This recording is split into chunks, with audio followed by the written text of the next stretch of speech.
Tonight, we settle into the deepest reaches of the human story and the mystery of thousands of years of our presence on the earth, before the empires of Rome, before the pharaohs of Egypt, even before the Hittites forged their iron or the Phoenicians took to the wine-dark seas, and long before the great empire of Babylon arose, there were the sands of Mesopotamia and the people of Sumer. In this complete Sumerian trilogy, we will explore a seamless journey through the first records of our kind, with quiet reflection designed to help you drift off into a restful night's sleep. For eons, these stories remained silent, etched into baked clay tablets and buried beneath the dust of time. To modern scholars, they are a puzzle of language and law. But to the curious mind, they are a window into a world that feels vastly distant, yet hauntingly familiar.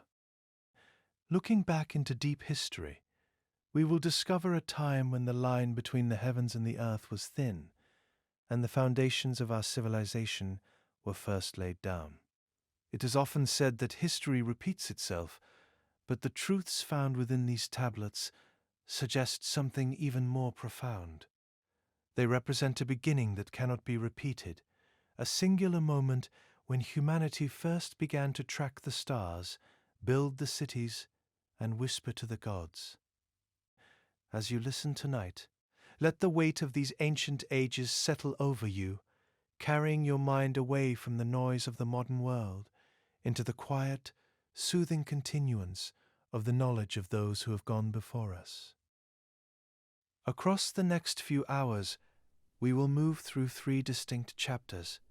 We begin with the birth of the world and the origins of the gods that set off the sequence of events that would echo through history for countless ages to come.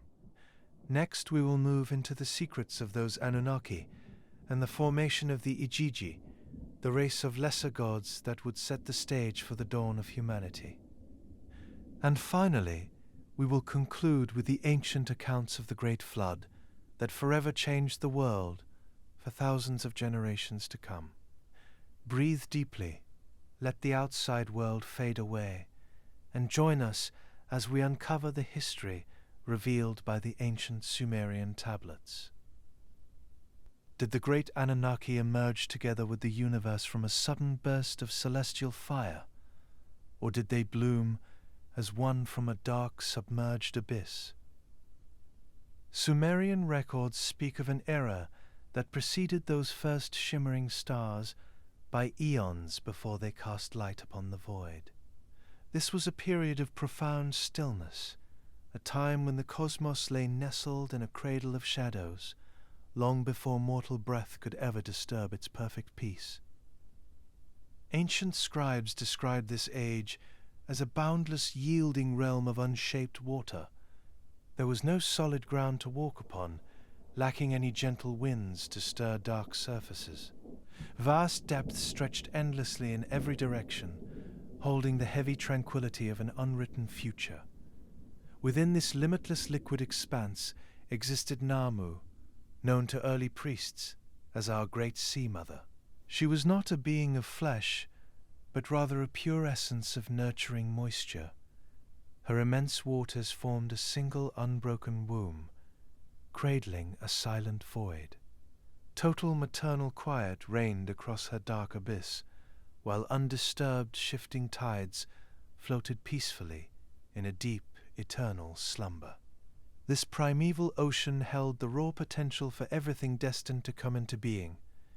Sleeping safely within gentle currents lay the unseen seeds of towering mountains, along with sweeping earthly valleys. As countless epochs passed silently, our primeval mother slowly prepared to divide her boundless realm, holding sweet moisture alongside bitter and heavier currents. Soon this unified abyss would slowly divide into distinct entities, carving out massive domains within the dark expanse. If you are listening to this in the still, quiet darkness of the night, your mind slowly unwinding as the deep history unfolds, consider liking the video and subscribing to the channel. It helps these stories live on and reach others seeking to share the same quiet space of rest. If you want, let us know where you are joining us from and what time you are listening in the comments section. And if you would like extended, ad-free versions of these videos, those are available to you at the Legends of the Dawn membership. Now, let us return to a time when all the world was being born. Ancient Babylonian records, known as the MUL.APIN, reveal a gentle settling of sweet fresh water into a calm reservoir known globally as Apsu.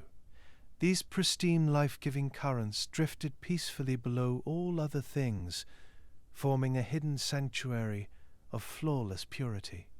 Bitter salt tides gathered themselves into an immense ocean called Tiamat, wrapping around her sweeter counterpart. These massive bodies of opposing water found a perfect harmony within their separation. Sweet currents flowed softly beneath her mysterious waves, maintaining a steady, unbroken rhythm of existence throughout the early cosmos. These colossal forces existed without conflict, constantly swirling along their shared borders in a peaceful embrace. It was a hypnotic dance of fluid elements moving through pure darkness.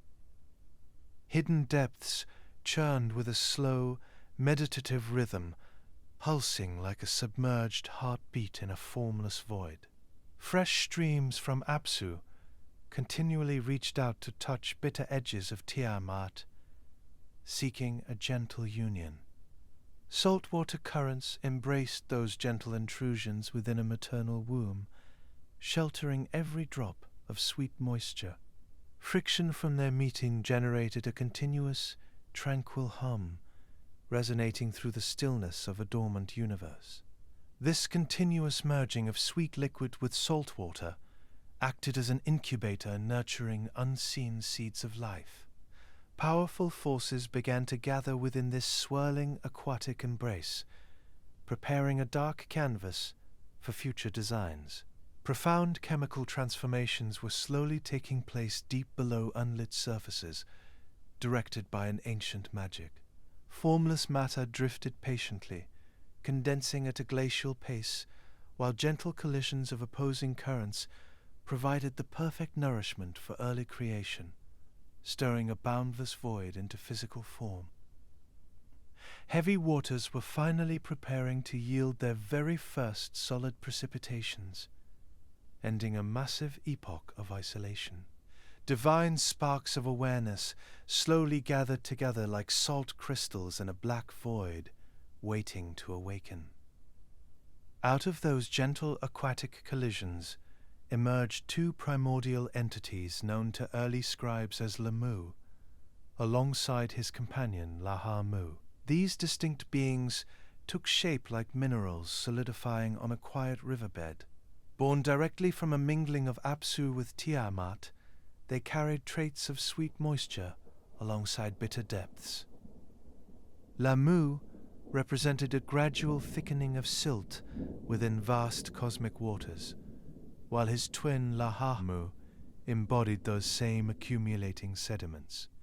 Together they stood as vital boundaries within a previously limitless ocean, taking permanent physical shape. The rhythmic breathing of creation pulsed deeply as solid forms demanded their own unique spaces within an expanding celestial architecture. Then came another magnificent pair of structural deities. Anshar emerged majestically to command the highest towering limits of existence. Kishar awakened simultaneously to govern all lower foundations forming beneath him. Dwarfing their predecessors, their immense presence established a vast boundary between upper realms alongside lower depths. Unformed space was now stretched taut between two massive opposing forces.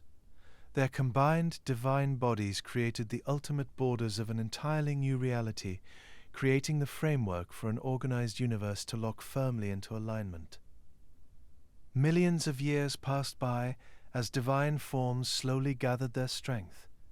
Without a glowing sun to track passing days, the universe simply relied on a steady mechanical thrumming of ocean tides. These earliest deities prepared to shape a grand destiny for all future existence. Their massive forms strained against surrounding waters, their movements generating a profound mechanical vibration. The quiet tranquility of a primeval era slowly fractured under this new physical weight. Ansha intertwined perfectly with Kishar to form a single impenetrable mass. Upper limits locked tightly into lower boundaries without any space between, creating a physical realm that was completely devoid of breathable air. Heaven remained permanently bonded to earth in a crushing embrace, while absolute darkness reigned supreme within its dense, celestial core. A rhythmic breathing of our unformed world shifted its quiet cadence, moving gracefully toward the impending separation of heaven from earth. The outer limits of our newly formed cosmos had been established with the awakening of Ansha and Kisha. But within this massive framework, the primordial Sea Mother Namu continued her silent work of creation. She gathered raw potential from deep waters and brought forth a new pair of majestic deities. From these ancient depths emerged An, destined to become the great god of starry skies. Alongside him awakened a yielding earth goddess who would eventually nurture all life, known as Ki. While their predecessors represented vast horizons of reality, this younger couple formed the solid physical interior of our universe. This divine couple settled into the center of our newly defined cosmos, locked together much like their ancestors in absolute totality. Our Sky Father held his earthly partner close within his vast arms, their immortal forms remaining completely indistinguishable from one another. A quiet maternal darkness wrapped around this inseparable union, offering them absolute sanctuary. Heavenly limits fused seamlessly with lower foundations to forge a single heavy unit of raw cosmic potential, while unseen forces stirred gently within. For the magic of creation to continue, the heavy sky would need to be lifted away from the yielding ground. Divine awareness slowly gathered within a narrow gap, separating An from the earthly body of Ki. This gathering energy began to pulse with a steady, mechanical thrumming that resonated through the crushing weight of the silent abyss. A gradual thickening of purpose filled the dormant world, creating a divine friction which generated those very first traces of warm atmosphere. From this unseen pressure emerged a vibrant air deity, known to ancient scribes as the god Enlil. He found himself trapped within a dense cosmic core, craving the relief of refreshing breezes to fill his immortal lungs.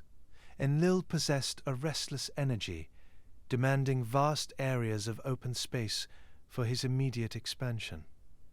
He realized his parents could not remain so completely entangled if a sprawling earthly garden was to eventually grow toward the light. True cosmic development required a violent but entirely necessary disruption of their eternal unity to forge a proper sky. With deliberate grace, he placed his feet firmly against a terrestrial floor. Pressing his broad shoulders upward against an unyielding canopy, he gauged the heavy burden resting upon his back. His efforts were gentle at first, testing the limits of his strength before his divine muscles tightened with unimaginable force, lifting the immense roof of reality. The solid architecture of existence began to groan heavily under his increasing pressure, the stagnant cosmos preparing to fracture. Heaven strained against this upward thrust of early wind, while earth was forced downward into a deep, watery sanctuary far below. It was this gradual, monumental movement of divine will that permanently altered the quiet harmony of the ancient world. Enlil refused to yield his position within a cramped celestial womb. As he continued to exert his vibrant energy against the dark canopy, a sudden tearing sensation rippled through the black, unlit void. Enlil thrust his father endlessly upward to form a high vaulted dome over the resting earthly plains. He drove his mother infinitely downward to establish a firm foundation where the heavy waters could eventually settle in peace. Breathable space existed for the very first time as a heavy atmosphere lifted away from the ground below. A flawless void filled suddenly with rushing aerial tides, while fresh winds sighed across the newly opened terrestrial plain. It was the first breath for a waking cosmos that had slumbered in absolute stillness for what seemed an eternity. Enlil stretched his immortal limbs, filling the empty expanse with his roaring presence and establishing an unbreakable cycle of atmospheric motion. Sweeping breezes swept across dark mud, allowing it to dry and solidify after having been submerged in darkness since the dawn of time. Unseen forces stirred a chaotic surface into highly organized ridges as rushing winds sculpted the barren wastelands. Powerful gusts of air brought an end to a long era of stagnation. In its wake was a floating sense of universal harmony as the heavens settled into their proper vertical alignment. With the heavy sky finally lifted, an endless horizon was revealed to stretch infinitely across the waking world. There were no shores to crash against in this pure aerial sanctuary, as those first winds traveled without any worldly obstruction. A soothing mechanical thrumming of wind slowly replaced the silent heartbeat of deep water as the universe expanded. While An claimed the ethereal heights of his celestial throne, Ki held the foundations of the world in an eternally nurturing embrace. Enlil stood proudly between them, moving with a flawless cadence to claim supremacy over his kingdom and to secure a breathable haven for everything yet to come. Together, they waited patiently for a beautiful complex awakening of the first majestic light. Our newly formed universe possessed a breathable atmosphere filled with rushing winds, yet it remained entirely cloaked in absolute blackness. An endless aerial vault stretched infinitely above that terrestrial foundation, waiting patiently for a sudden divine spark to pierce its impenetrable shadows. Enlil moved gracefully through his vast kingdom of circulating air, a deep contemplation stirring within him as he searched for a gentle way to bring radiant beauty to an unlit cosmos. It was during this quiet era of formless shadows that Enlil joined with his lovely partner Ninlil to forge a brilliant solution. Their divine union produced a magnificent sun, destined to conquer the great darkness. This radiant child was known to ancient priests as Nana, a majestic moon god entrusted with the sacred duty to illuminate an empty firmament. This shimmering deity possessed a cool brilliance that would forever alter our visual landscape with his glowing presence. Ancient scribes pressed beautiful memories of his celestial ascent into soft river clay with absolute, quiet reverence. They described how Nana slowly floated upward from the subterranean depths to claim his lofty throne, high above the earthly plains. His gradual rise introduced a soft silver glow to an environment that had previously known only blinding blackness. Pale lunar light spilled across the barren wastelands for the very first time.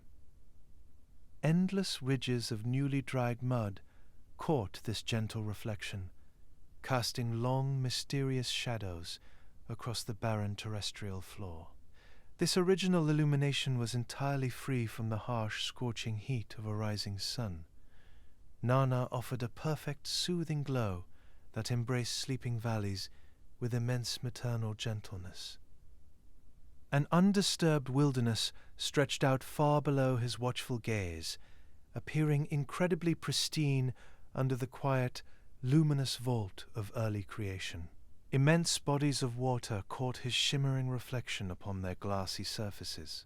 Endless rolling tides of Apsu mirrored his celestial glow, creating a mesmerizing dance of scattered silver upon the deep, oceanic realms.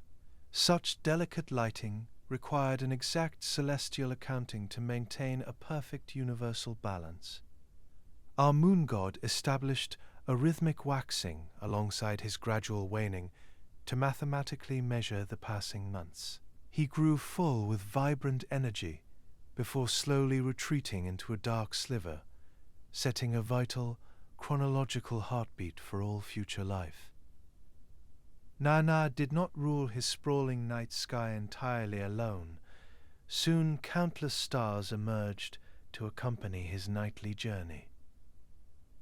Records from antiquity show that magnificent constellations were meticulously positioned to create a luminous map across the vast celestial expanse. These sparkling clusters provided fixed points for future generations to navigate an untamed Earth. Every shimmering dot of light represented a divine presence taking its rightful place within the high domain of An. This grand celestial architecture featured brilliant geometric patterns that slowly rotated with flawless, mechanical precision. A celestial haven was now adorned with a myriad of luminous guides, providing quiet direction to the vacant world beneath. They moved with a deliberate sweeping rhythm across the vast skies, their cool twinkling light gently bathing over towering mountain peaks in an ethereal glow. It was a magnificent display of cosmic engineering, unfolding beautifully, without any mortal eyes to witness its profound majesty. Such a beautifully desolate environment possessed its own unique, majestic resonance. Only the gentle sighs of sweeping winds could be heard. A sprawling earthly garden lay dormant under the steady, watchful gaze of celestial deities. Slowly shifting shadows moved across barren plains with deliberate grace, keeping time in a realm devoid of the worldly conflict soon to come. Our dark canvas of creation was now beautifully painted with shimmering silver dust, preparing to welcome a restless new generation of younger deities. Beneath the shimmering canopy of a newly illuminated sky, a dormant universe prepared for a profound awakening. The jeweled mosaic of the heavens provided a perfect stage for another phase of cosmic evolution. A vast generation of younger deities, destined to become the mighty Anunnaki, began to slowly stir within the deep sanctuary of ancient waters. This magnificent emergence swept across the primordial world as a gentle ripple, traveling across an infinitely calm, mirrored surface. These new entities possessed a restless energy that stood in stark contrast to the heavy stillness of their ancestors. They drifted upward from the dark depths, carrying a radiant vitality that the formless void had never before experienced. As these youthful gods gathered together, their collective presence brought unprecedented motion to the silent world. Unlike the massive, immovable expanse of An, or the dense, unyielding foundation of Ki, this new generation was completely dynamic. Their immortal bodies flowed with a bright rushing momentum that defied the crushing weight of a primordial ocean. As these younger deities began to explore the vast open spaces of their newly separated kingdom, they moved with a sweeping, joyful grace that sent echoing currents rippling through the heavy waters of Apsu. Every sweeping gesture of their divine hands created a beautiful, cascading vibration across an endless aquatic expanse. This was not the slow, hypnotic shifting of ancient tides, but a rapid, pulsing cadence of vibrant life. They danced through the submerged halls of their ancestors, their joyful movements forging a continuously thrumming heartbeat. The sheer majesty of their cosmic celebration painted those dark waters with brilliant, cascading ribbons of divine light. A once stagnant ecosystem was suddenly alive with chaotic energy that swept luminously across the sprawling deltas. Unseen forces surged through deep crevasses, stirring the heavy river mud into a swirling, mesmerizing display. The immense static nature of our primeval mothers clashed with the restless ambition of their children, and a profound cosmic friction was born. The fragile tranquility of this coexistence was slowly fracturing under the overwhelming weight of constant movement. It started as a low mechanical vibration that resonated through the dense architecture of the early universe. Soon it blossomed into a loud rhythmic chorus of sweeping currents washing over Earth in cascading waves. This growing clamor echoed endlessly upward, filling the high-vaulted dome of a newly opened sky.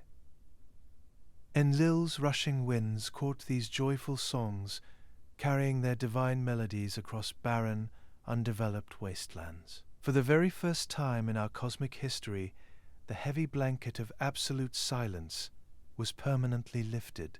Such a dramatic shift in the universal order brought a brilliant, cascading vitality to its submerged depths.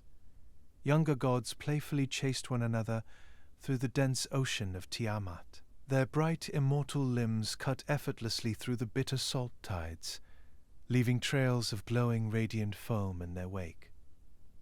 Countless millenniums of perfect, unbroken peace were completely forgotten in the wake of this exuberant, youthful display.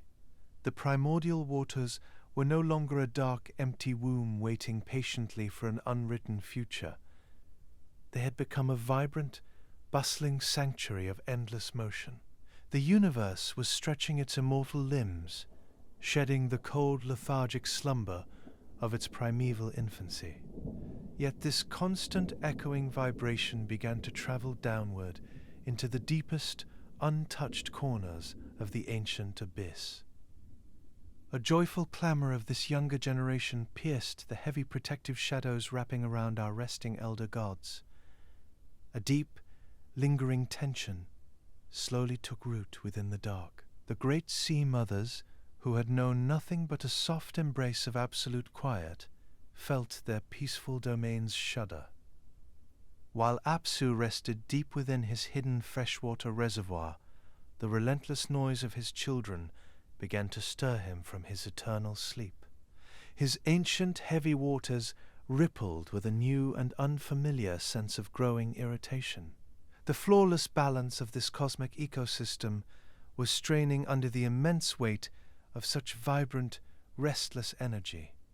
Our ancient universe desired only to return to the dark, formless slumber of its primeval past. A vast, undeveloped expanse watched in solemn silence as the rushing currents of divine ambition began to violently collide. Their endless motion echoed continuously throughout space, leaving no corner of the abyss untouched by their radiant presence.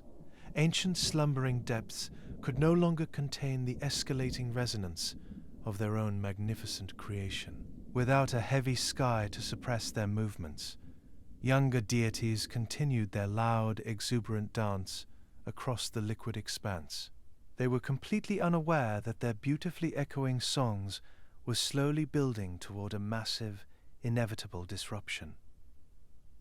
Deep within a hidden sanctuary of those ancient waters, a dark and brooding threat was quietly preparing to swallow the world. Still, the young generations celebrated their newfound freedom, dancing blindly on the edge of an impending catastrophe.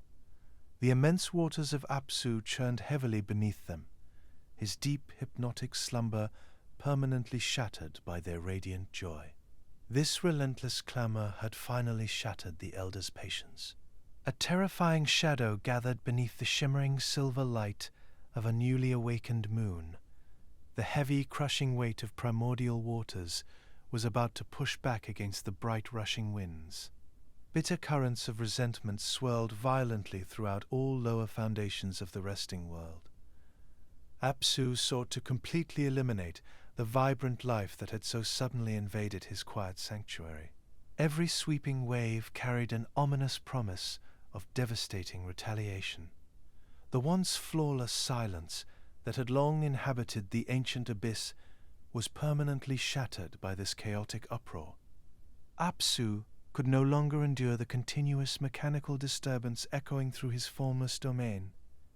He longed desperately for a swift return to the quiet, undisturbed epoch of his own primordial infancy. Such resolute desire for absolute stillness began to manifest as a dark, creeping malice within his ancient mind. Seeking counsel for his growing rage, Apsu summoned his faithful vizier, known to early scribes as Mumu. This shadowy entity embodied thick, obscuring mists that hovered silently above deep, unlit waters of the void. Mumu drifted effortlessly through this dark sanctuary, answering the urgent call of his furious master. Together these two ancient forces rose through crushing depths to confront our great sea mother, Tiamat. Apsu presented bitter grievances before his yielding partner, letting profound frustration echo across the vast expanse. He explained that the restless, dynamic energy of their children had made peaceful sleep an impossibility for him, disturbing his sanctuary. Furthermore, Apsu promised to shatter their vibrant ways of life, violently restoring an original cosmic silence to our world. He demanded total annihilation of this new generation so that elder gods might rest once more in pure blackness. Tiamat received this terrifying proposal with profound shock, deep maternal anguish radiating throughout her ocean. She could not fathom turning against the magnificent, divine sparks they had so carefully nurtured into existence. She begged her furious partner to show compassion, urging him to exercise gentle discipline rather than committing to a complete erasure. Her immense saltwater currents shuddered with pure horror of such cold atrocities. The terrible thought of returning to an empty, lifeless void filled her maternal essence with absolute revulsion. Her very essence represented the passive, accommodating nature of her sea, willing to shift and make room for growing life. But the brooding Vizier Mumu stepped forward, whispering toxic encouragement directly into the ear of his master. He counseled the freshwater god to ignore the soft, merciful pleas of his weeping partner. Shadowy Mist urged Apsu to proceed with his merciless plan, reclaiming their quiet sanctuary by overwhelming force. Ancient play records reveal that this wicked advice brought a terrible and dark joy to the heart of Apsu, corrupting his mind. His face brightened with firm resolve as he embraced his treacherous counselor, sealing the fate of our waking universe. A profound plot to drown all living worlds was firmly set into motion beneath cold, unlit waves. Word of the impending doom slowly filtered down to a younger generation of deities, altering the rhythm of their days. The vibrant, joyful music of their endless celebration quickly dissolved into a frantic and terrified silence. An overwhelming panic gripped their immortal hearts, realizing the sheer magnitude of the wrath to come. These dynamic beings suddenly understood that their beautiful existence was viewed as a hostile invasion of an ancient static order. They sat together in quiet desperation, their bright energy dimmed by the creeping, inevitable threat of an abyss which would swallow them whole. The heavy, dark waters of Apsu were preparing to rise up and swallow the fragile light of creation. Once boisterous halls of the young gods were now filled with the sound of desperate, muffled weeping.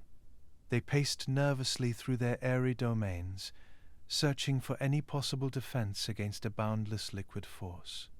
None among them possessed the raw physical strength necessary to hold back the infinite tides of a primeval ocean. Every shimmering spark of divine awareness felt the icy chill of approaching judgment and terrible retribution. Their rushing momentum slowed to a terrified crawl, paralyzed by the impossibility of their situation. The absolute silence they had broken was now returning to claim them as its permanent prisoners. Divine terror gripped a newly formed cosmos, paralyzing those vibrant young deities in their airy domains. Only one brilliant spark of soothing wisdom could possibly avert the cataclysmic collapse hovering on the horizon, providing a profound solution. Early Babylonian records identify this remarkable savior as Ea, also known as the Sumerian Enki, a master of cunning intelligence. He resided deep within those same aquatic realms, observing hidden currents with a quiet, deliberate focus. When word of this dark plot reached him, the wise water god refused to succumb to panic. Rather than forging heavy weapons for a violent war, Ea retreated into his own silent meditation to formulate a plan. He understood that combating raw physical force with equal aggression would only tear a fragile universe apart. A much more elegant solution was required to neutralize the ancient patriarch and secure permanent peace. Drawing upon profound subterranean magic, our brilliant deity began to weave an invisible defense. He structured a flawless cosmic lullaby designed specifically to pacify the churning, furious tides. His words were woven carefully together into a pure incantation, carrying no trace of destructive violence. This mesmerizing spell was a supreme act of his soothing, protective intellect. It was an ethereal rhythm composed of gentle vibrations carefully designed to mimic those slow-shifting currents of prehistory. Ea moved with absolute grace toward the epicenter of gathering wrath, carrying only his whispered enchantment. Furious waters boiled with a dark, suffocating menace as Apsu prepared to launch his devastation. Mist hovered heavily above these restless waves, guided by his treacherous vizier Mumu. Ea stood firmly before this chaotic surge, letting the rhythmic cadence of his voice wash over them. A soothing, repetitive mantra drifted across unlit surfaces, vibrating deeply within those dark, aquatic corridors. Every spoken syllable acted as a gentle weight, settling softly upon a raging primeval consciousness. Our furious patriarch slowly began to falter under this flawless hypnotic resonance. It was a beautiful display of supreme mental architecture, dissolving an overwhelming physical threat. Hypnotic verses echoed endlessly through the watery sanctuary, pulling the angry deity down into profound relaxation. Endless rolling waves gradually lost their violent edge, surrendering to the absolute stillness of intoxicating peace. Ea continued his mesmerizing chant without interruption, weaving his magic deeper into the ancient mind. Bitter resentment melted away into a heavy and unnatural slumber, a trance which wrapped around Apsu like a thick blanket of absolute darkness.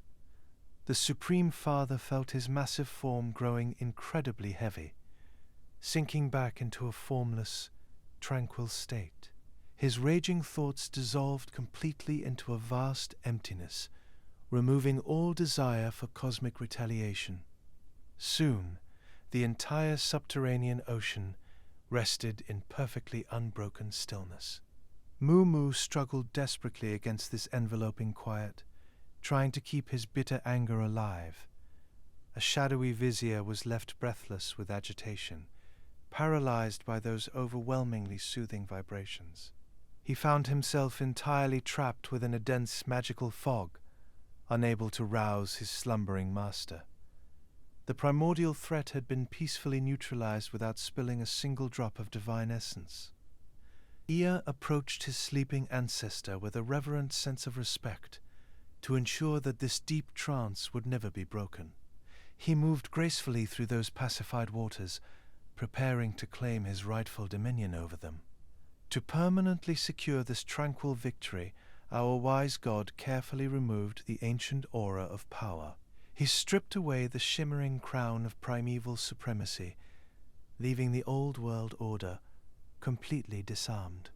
Ea placed these majestic symbols upon his own head, finalizing a bloodless transfer of celestial authority.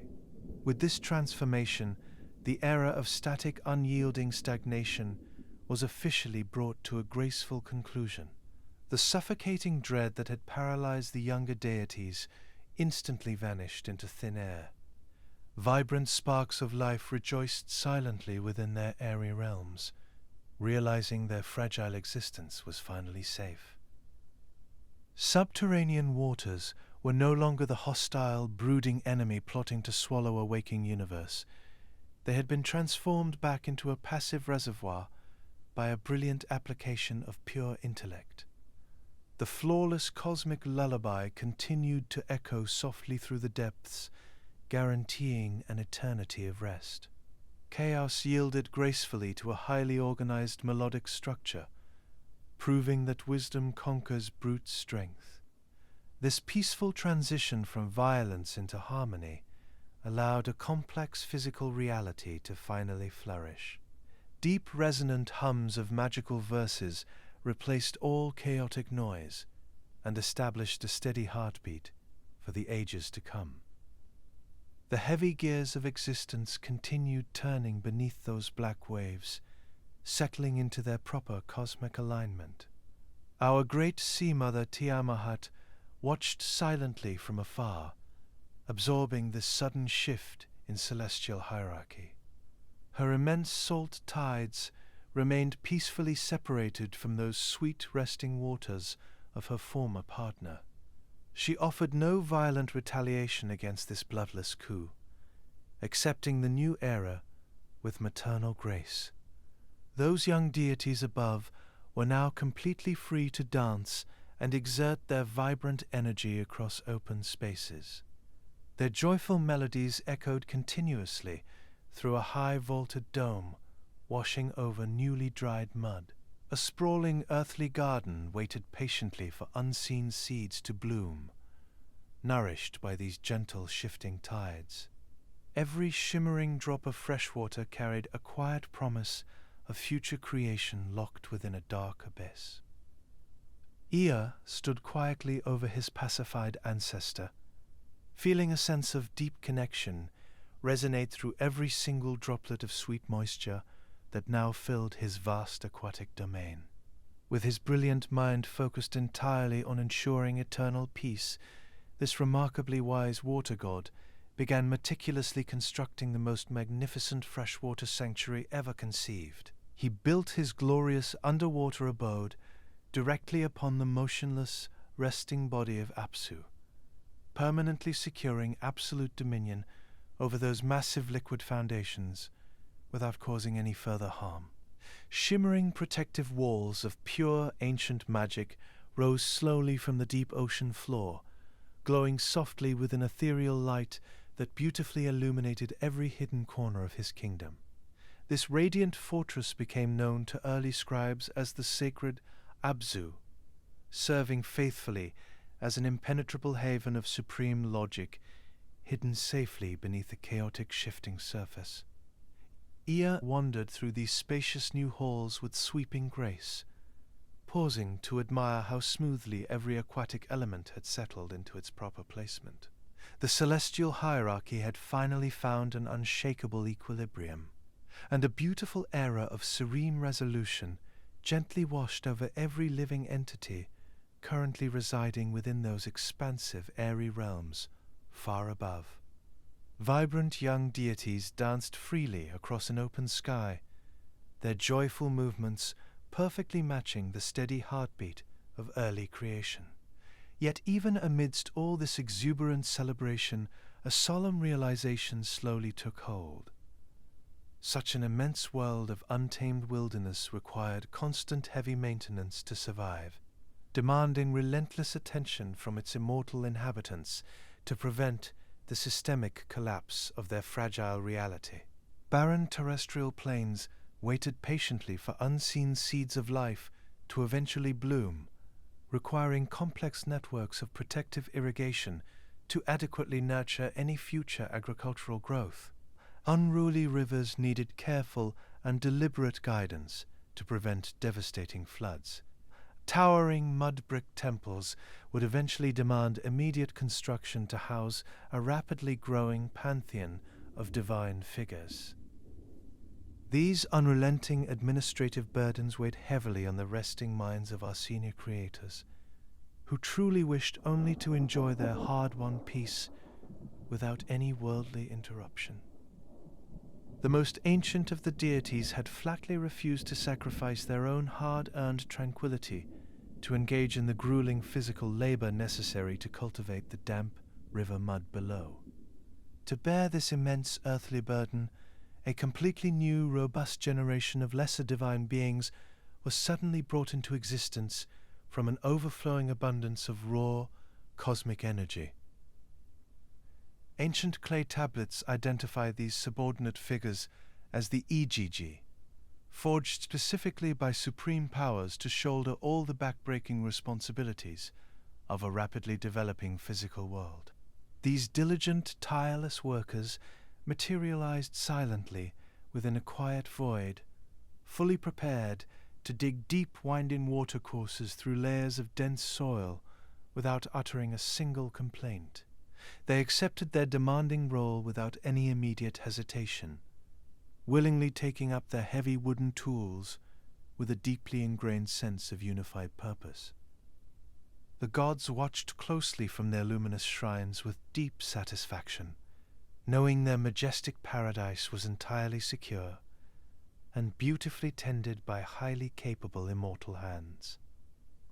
A soothing feeling of deep cosmic settling permeated every layer of reality, reaching from those highest starry vaults down to Ea, resting peacefully in his newly built kingdom. These senior gods lounged comfortably upon their elevated, sparkling thrones, sipping sweet nectar while remaining completely insulated from the arduous demands of maintaining a vast, undeveloped landscape.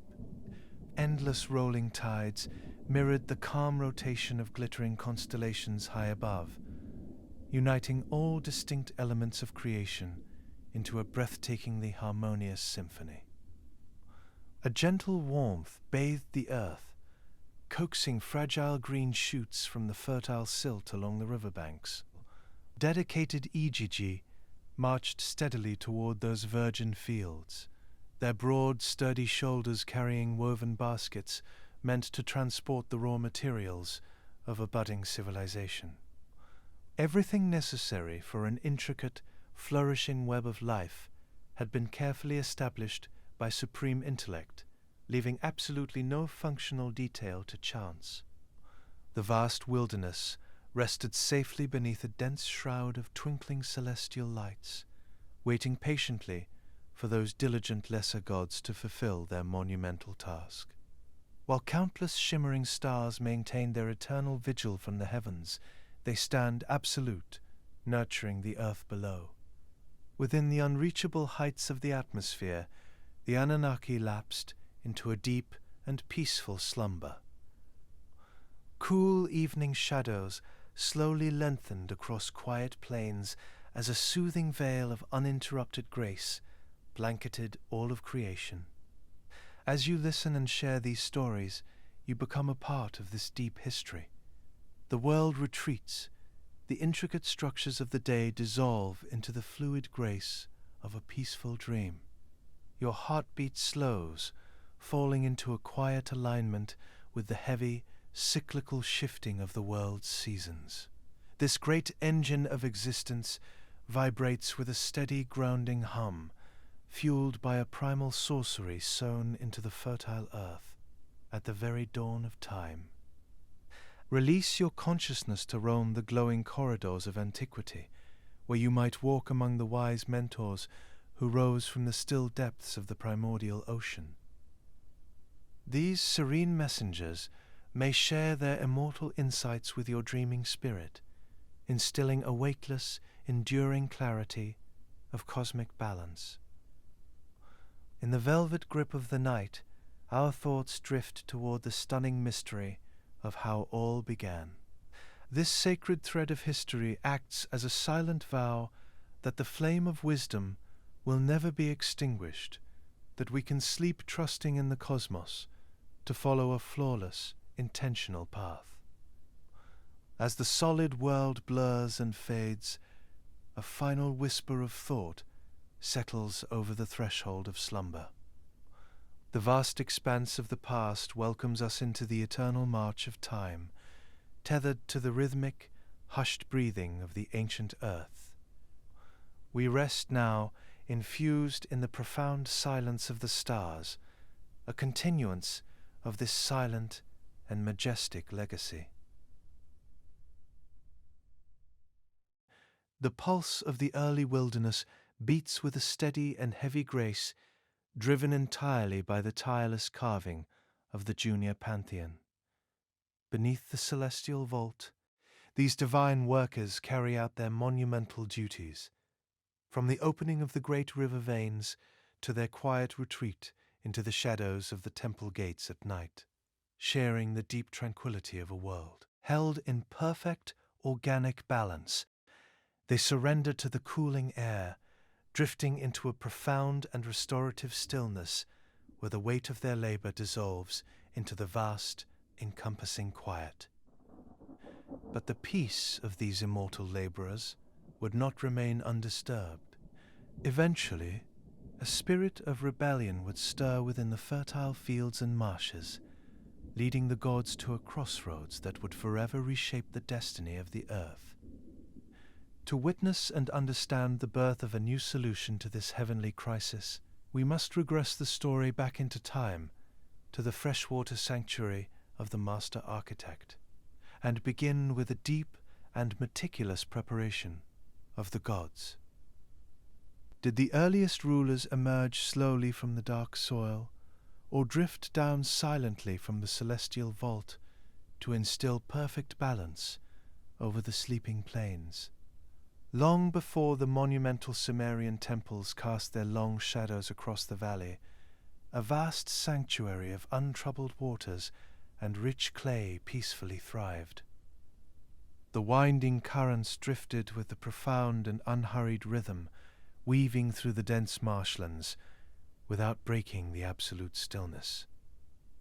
Sprawling deltas existed in the state of profound tranquility, anchored to the gentle turning of the cosmos.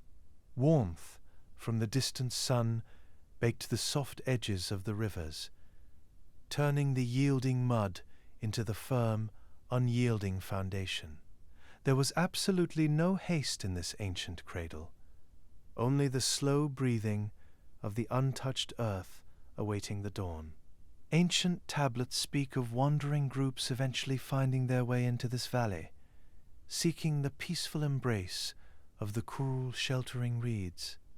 Walking carefully over the damp terrain, they felt the deep, grounding resonance of the earth beneath their feet. Passing seasons unfolded in the comforting sequence, dictated completely by the flawless eternal rhythm of the shifting night sky. Archaeological discoveries suggest that these early wanderers molded the wet earth with their own hands, baking the heavy clay nails to anchor the woven roofs of the earliest homes. Their quiet days progressed with the steady, measured pace, far away from the heavy burdens of the ages that were yet to arrive. Early inhabitants adapted perfectly to the seasonal rising of the sweet rivers, gathering the tall stalks to weave thick, insulating mats. Surviving clay records speak of the era of deep, unbroken calm, where the landscape slowly awakened to the rhythmic hum of the very first harvests.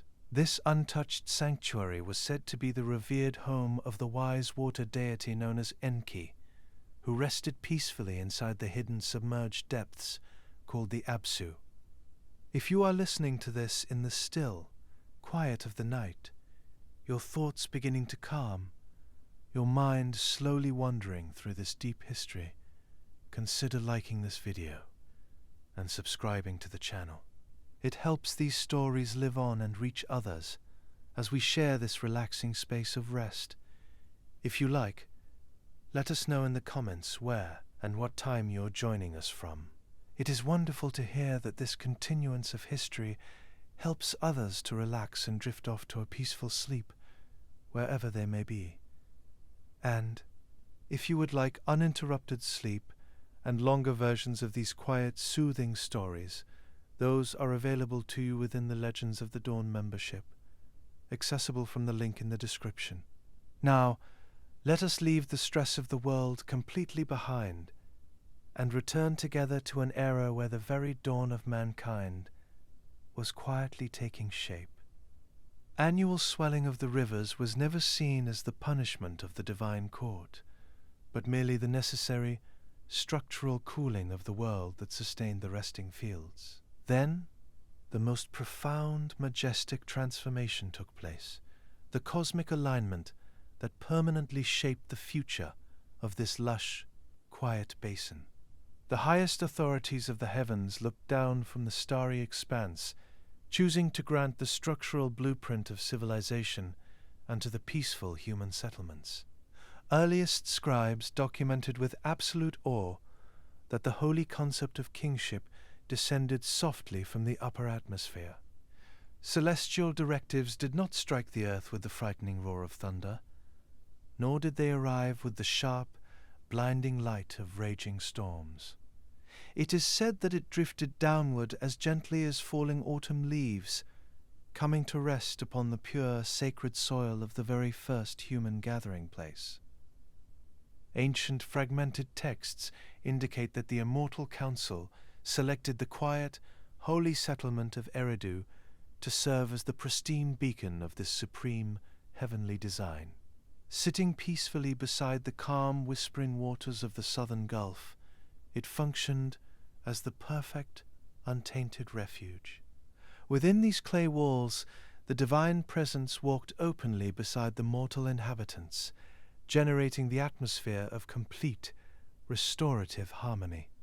That original earthly monarch assumed his rightful seat upon the throne and initiated the era of unmatched, enduring stability. His magnificent rule acted as the gentle, comforting current, steering the emerging society into a bright, golden future. Guided by this benevolent, sacred administration, the very first true metropolis slowly emerged from the rich, fertile river silt. Modest shelters of woven reeds gradually evolved into spectacular towering shrines, built with absolute precision from the baked mud of the surrounding flatlands. The institution of kingship during this primordial epoch was a holy agreement, the calibrated mechanism designed to cultivate the soil and shelter the innocent population. Ancient leaders served as gentle, watchful shepherds, leading the mortal flock across the abundant wetlands and the vibrant green meadows. Their royal pronouncements delivered only pure prosperity, nurturing a timeless legacy of abundance that resonated through the shimmering heat of the Mesopotamian plains. Divine councils personally delivered the sacred blueprints of society, the cosmic parameters known as the Holy May. These flawless instructions passed into the careful hands of the early rulers, turning the massive, silent gears of human advancement with a slow, deliberate grace. Passages translated from the ancient clay show that these early centuries were the period of unified intention, the shared endeavor to uphold the perfect equilibrium of the surrounding natural world. Their serene leadership guaranteed that the heavenly and terrestrial domains stayed perfectly synchronized, keeping any friction of chaos from interfering with the supreme design. This spectacularly balanced system operated with quiet, flawless precision, while the people of Eridu rested comfortably. The damp clay of the riverbanks slowly harden in the cool night breeze, serving as a quiet reminder of the lasting, majestic power of the earth. Beyond the cities, the ancient clay tablets reveal the grand assembly of the heavens, speaking of an era when only supreme deities walked upon the damp, yielding soil. The highest authorities among them were known as the great Anunnaki, sovereign rulers of the sprawling, untamed domain. Sitting together in the peaceful divine assembly, these senior gods decreed the flawless, eternal fates of the universe. Below these supreme commanders existed the lesser junior deities known as the Igigi. These divine workers were tasked with the heavy, unyielding labor of shaping the raw earth into a habitable environment. Carrying heavy work baskets upon their weary shoulders, they dug the deep, life-giving veins of early creation. Ancient texts reveal that these lesser gods spent many long, uninterrupted centuries digging the deep watercourses. Divine hands carved the vast, winding trenches that would eventually become the mighty Tigris, along with the sweeping Euphrates. The junior gods guided the cool, sweet waters into the dry basins, creating the lush, vibrant marshlands of the southern delta. Massive, heavy wooden tools blistered the divine hands of the lesser gods as they struck the unyielding earth. Every thrown basket of dry soil added to the immense rising walls of these early, protective levees. Relentless grinding effort was required to keep the wild, untamed rivers from washing away the delicate, emerging shorelines. Sweet, refreshing water finally flowed into the barren wastelands, turning the dusty soil into rich, fertile clay. This life-giving liquid nourished the parched ground. The vibrant, pulsing heartbeat of the early ecosystem and the crushing burden of maintaining this vast, early garden fell entirely upon the sweat-soaked labor of the exhausted junior pantheon. Day after day the Igigi labored under the warm, heavy gaze of the southern sun, building the high protective banks to guide the gentle currents toward the empty waiting fields. The sheer magnitude of their cosmic task required the endless, grueling rhythm of the breaking earth. Passing decades brought a deep, growing weariness to the divine workers. Immortal laborers felt the heavy, crushing weight of the celestial obligations, pressing down upon their tired limbs. Endless digging disrupted the serene, restorative peace of their own divine existence. Murmurs of dissent began to drift through the damp, fragrant reeds of the lower marshes. Minor gods gathered quietly in the shadows of the deep valleys, sharing their profound exhaustion. Weary workers longed to surrender their heavy tools, wishing only to return to the state of absolute, unbroken tranquility. Ancient scribes recorded that the Igigi finally decided to cast their crushing burdens aside. The rebellious deities burned their heavy wooden spades and shattered their woven clay-covered baskets in the dark of the night. Swift, flowing currents of the earthly cultivation slowly thickened to the sudden and silent halt. Junior gods marched together through the quiet plains toward the holy sanctuary of Enlil. The protesting workers surrounded the great Ekur temple, demanding an immediate end to their endless, grueling servitude. Voices rose into the cool night air, creating the unprecedented storm within the celestial hierarchy. Supreme authorities of the pantheon were awakened from their deep, peaceful rest by the sudden clamor. Enlil summoned the divine assembly to address this loud, unexpected disruption of the universal order. The highest gods listened carefully to the bitter, exhausted pleas of their lesser brethren. Heavenly councils pondered the complex nature of the vast irrigation network they had so carefully designed. Sovereign authorities knew the physical world required a permanent, dedicated workforce to maintain the flawless, organic equilibrium. Enki, the wise water god, stepped forward with the profound natural solution to this heavenly crisis. The clever deity proposed the fashioning of an entirely new being, designed specifically to bear the heavy yoke of cultivation. Mortal caretakers would take over the grueling labor, freeing the divine realm to enjoy the eternal, unburdened peace. Naturally, the celestial assembly agreed to this majestic, brilliant design with absolute, unanimous approval. They recognized that a new mortal workforce was the only way to preserve the flawless equilibrium of the universe. The gods prepared to initiate this sacred organic act of earthly creation, setting the stage for the dawn of mankind. Towering walls of baked clay absorbed the heavy, anxious whispers of the assembled pantheon. Supreme deities pondered the delicate, natural balance required to sustain the blooming green pastures. The entire natural world waited in the state of suspended animation, depending upon the final decision of the watching stars. Exhausted junior gods waited outside the temple gates, resting their tired muscles against the cool mud bricks.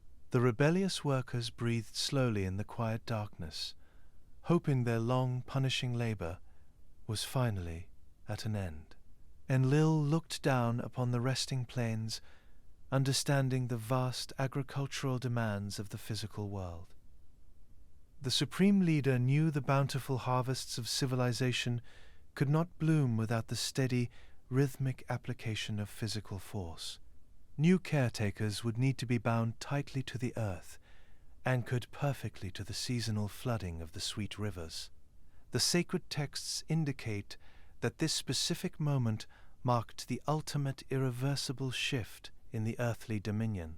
Immortal beings would never again dirty their hands with the raw, unyielding mud of the expanding delta. The flawless heavenly administration was completely prepared to hand the heavy tools over to the fragile mortal successors. Wise Enki retreated into the silent subterranean depths of the Apsu to gather the pure earthly elements of life. Deep, resonant hums of ancient magic drifted through the calm waters as the master architect finalized his organic blueprints. The sweet, fresh currents carried the quiet promise of the impending, momentous transformation. The exhausted junior deities finally lay down their heavy wooden tools, surrendering their tired limbs to the yielding earth. Sprawling green marshlands settled deeply into the profound, undisturbed stillness of the approaching and comforting twilight. A rhythmic, gentle lapping of the dark water against the muddy banks washed away all lingering tension, soothing every exhausted muscle. Deep within the silent, freshwater abyss known as the Apsu, the wise deity Enki began his meticulous preparations. The tranquil waters of this subterranean realm offered the perfect sanctuary for the delicate process of biological engineering. He gathered the purest yielding clay from the dark riverbed to serve as the physical foundation for a profound, earthly transformation. To assist in this monumental task, the water deity summoned the gentle birth goddess Mami to his side. She was joined by the primeval sea mother Namu, who possessed the deep nurturing wisdom required to shape the raw river mud into a living vessel. Together they acted as the divine architects of a completely new species, designed to harmonize with the rhythmic cycles of nature. The celestial assembly gathered in absolute silence to witness the unfolding of this grand organic blueprint. The supreme creators understood that the cold earth alone could not hold the complex instructions required to tend the fertile plains. To ignite the spark of consciousness within the yielding mud, the deities required a potent, divine catalyst. Ancient texts reveal that a celestial being named Wela was brought before the quiet council to serve this exact purpose. This specific deity was chosen not for his physical strength, but for his profound and unique intellectual architecture. He possessed a rare cosmic trait known as Temu, which contained the pure essence of personality and the capacity to plan. The Grand Assembly decreed that the new caretakers must inherit this divine intelligence to understand the turning of the agricultural seasons. Waila's physical form was sacrificed in a solemn cosmic ritual, allowing his essence to be carefully extracted, ensuring that the profound blueprints of the heavens would be woven directly into the earthly soil. To honor this transformation, the wise water god instituted a rhythmic cycle of cleansing and renewal. Enki decreed that a purifying water bath must be drawn on the 1st, 7th, and 15th days of the turning lunar month. The soothing sounds of flowing water washed over the assembly, restoring the perfect equilibrium of the luminous halls. The cool and absolute clarity of the freshwater pool washed away the heavy weight of the monumental cosmic shift. The deities immersed themselves in the gentle ripples, allowing the tranquil currents to soothe their minds. This peaceful ablution permanently anchored the sacred process of creation to the cleansing power of the ancient rivers. The gentle birth goddess Mami knelt beside the still waters to receive the essence of the fallen star. She slowly mixed the divine fluids of Waila with the soft, yielding clay of the lower marshes. This intricate blending of earthly mud and celestial energy formed the perfect biological mortar for the generations to come. Mami pressed the enchanted mortar rhythmically against the flat stones of the divine workshop, working out every hidden impurity.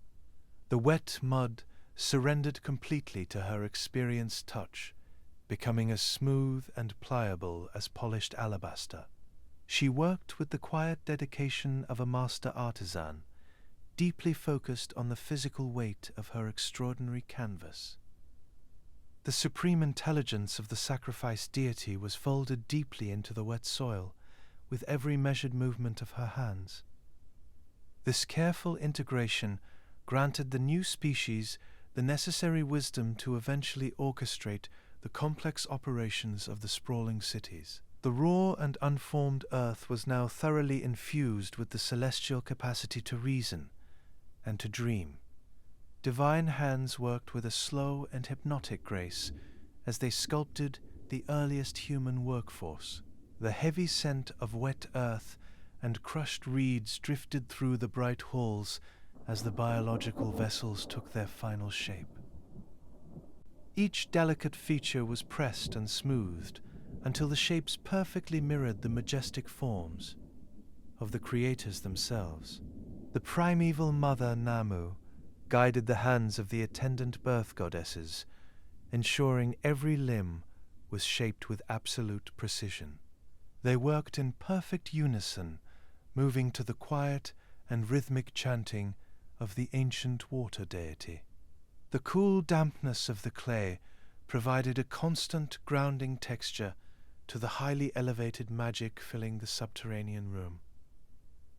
The ancient clay records indicate that the image of the gods was securely bound upon these resting figures. This divine reflection meant that the new caretakers would walk the earth as the living representations of the heavens above. Every curve of the molded mud was a deliberate translation of the sacred blueprints holding the universe together. Because of Waila and his profound intellectual gift, these vessels would not wander the plains as simple beasts. They were biologically engineered to comprehend the holy May, the cosmic parameters that kept society in a state of tranquil balance. Their minds would be capable of reading the stars, measuring the fields, and preserving the orderly movements of civilization.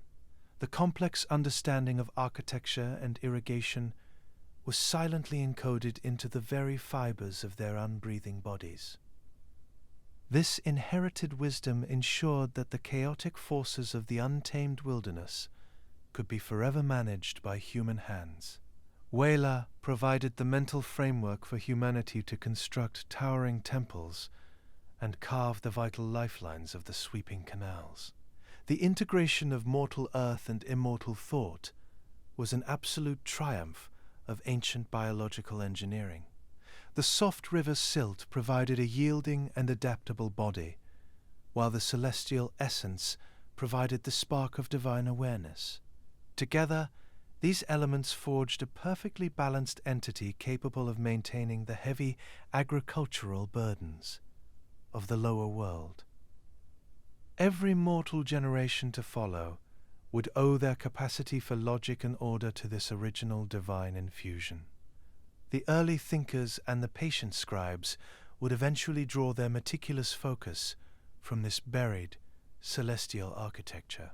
The gift of the ancient deity transformed humanity into the perfect custodians of the flourishing, magnificent planet.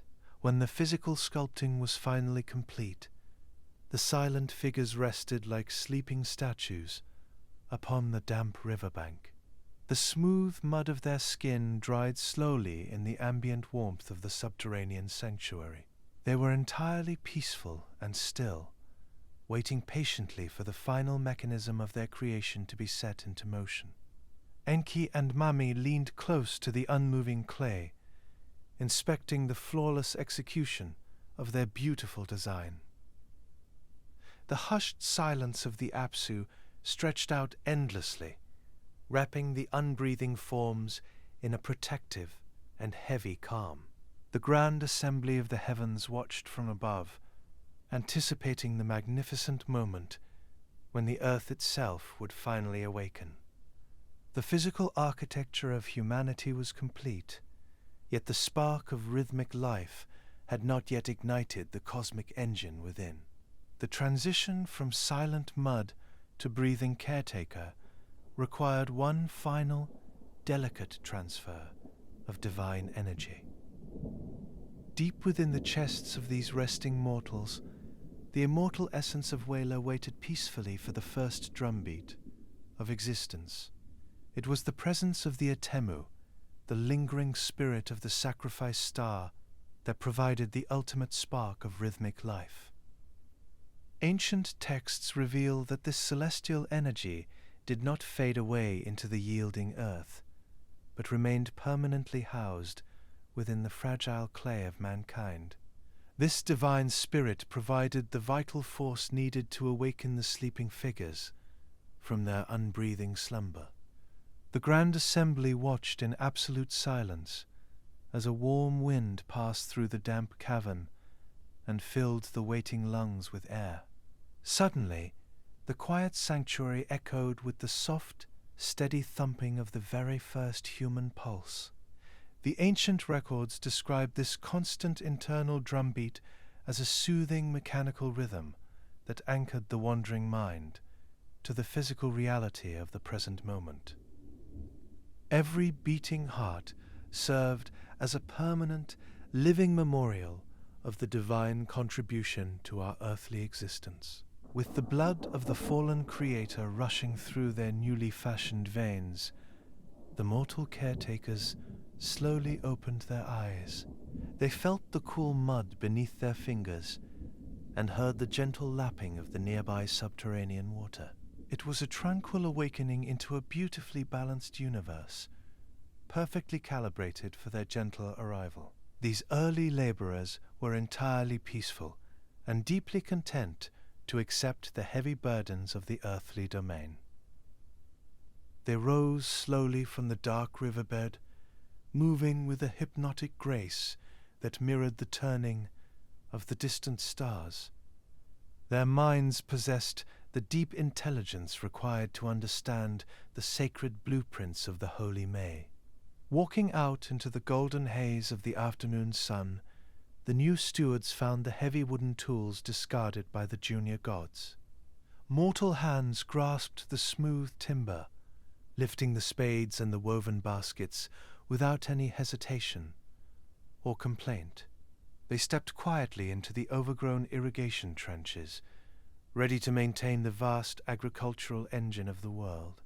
The heavy scent of crushed reeds and wet river silt filled the warming air as the humans began their rhythmic and endless labor. They worked the yielding soil with a calm and dedicated focus, clearing the shifting mud from the choked canals. Sweet water flowed freely once again, guided carefully back into the thirsty basins of the lower delta. Through their tireless and methodical devotion, the untamed wilderness was quickly transformed back into a lush, vibrant garden. Their synchronized movements perfectly matched the slow turning gears of the planetary seasons. The engine of civilization hummed with quiet efficiency, sustained entirely by the steady drumbeat resonating inside their chests. High above the flourishing green plains, the exhausted deities observed the beautiful mechanics of their organic invention. The creation of this new mortal workforce allowed the tired pantheon to finally step away from the physical maintenance of the earth. The supreme commanders laid down their remaining burdens, returning to the towering luminous shrines of the heavens. A profound and eternal peace settled over the celestial realm as the heavy responsibilities of creation were permanently transferred to human hands. The gods reclined in absolute tranquility, watching the tiny figures move seamlessly through the vibrant marshlands below. They knew that the immortal spirit hidden within humanity would ensure that the vital waterways never ground to a halt. As the sun dipped below the flat horizon, the tired laborers returned slowly to their humble reed homes. The evening air cooled the baked mud bricks, carrying the soft scent of blooming night flowers across the quiet city. They sat together in the fading light, sharing the quiet satisfaction of a world kept perfectly in balance. Mothers sang gentle and rhythmic lullabies to their children as the heavy darkness wrapped around the resting settlements. The inner drumbeat of the divine spirit lulled the caretakers into a deep, restorative slumber. This flawlessly designed ecosystem slept peacefully, anchored entirely by the continuous and soothing pulse of mortal life. The vast, untroubled night stretched endlessly above the sleeping forms. Great rivers flowed silently past the dark fields, carrying the cold clarity of the mountains down into the warming valleys. With the heavy labor of the gods completely finished, the entire universe exhaled and surrendered to the profound stillness of the cosmic night. The mortal caretakers dreamed in the quiet dark, completely unaware of the magnificent empires they were destined to build.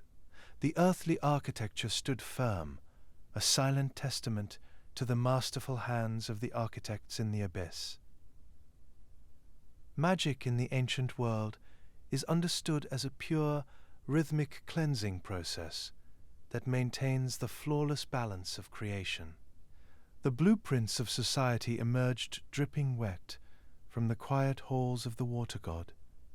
These sacred blueprints are known throughout the ancient records as the Holy May. They contain the flawless instructions for every possible aspect of civilized and harmonious life. The subterranean waters act as a vast and living archive for this precious work. Every current and eddy holds a specific instruction for the mortal caretakers working in the sunlit valleys above. The sprawling cities and the towering temples are simply the physical manifestations of the deep, watery mind of Enki. As the god of wisdom gently stirred from his peaceful slumber, the vast freshwater abyss of the Abzu hummed with a resonance. It was finally time to deliver the ultimate gift of understanding to the newly fashioned mortals sleeping on the surface above. The wise water deity decided to send a dedicated group of supernatural counselors up through the rising morning mists. These extraordinary emissaries are known throughout the ancient clay records as the majestic Apkallu. They were a distinct group of ancient sages, fashioned perfectly in the deep abyss, to serve as the ultimate teachers of mankind. Their arrival marked the moment when the silent earth finally received the voice of celestial reasoning. The ancient sages acted as the vital, living bridge between the distant luminous heavens and the damp river silt. They carried the profound instructions of the gods down to the humble reed huts of the earliest human settlements. Civilization was viewed strictly as a flawless and mysterious gift, delivered entirely whole from the dark, silent waters. The Apkallu did not rule over the human workers with harsh commands or heavy weapons of worldly war. They walked among the resting laborers with a calm, soothing grace, offering gentle guidance and infinite patience. Their supernatural presence brought a deep, abiding comfort to the primitive marshlands, dissolving all fear of the untamed wilderness. These ancient counselors were the exclusive keepers of the holy May, the sacred blueprints that dictated the harmonious rhythm of all existence. They translated the complex mathematics of the universe into simple daily tasks that the mortal caretakers could easily perform. Under their watchful care, the chaotic landscape was quickly organized into a serene and perfectly balanced oasis. The calm, glassy surface of the southern sea slowly parted as the ancient teachers made their quiet, deliberate approach toward the waking shore. A gentle morning breeze carried the sweet, purifying scent of the freshwater abyss, drifting peacefully across the sprawling and resting marshlands. The newly fashioned mortals watched in an absolute, mesmerized silence as these magnificent figures stepped softly from the waves.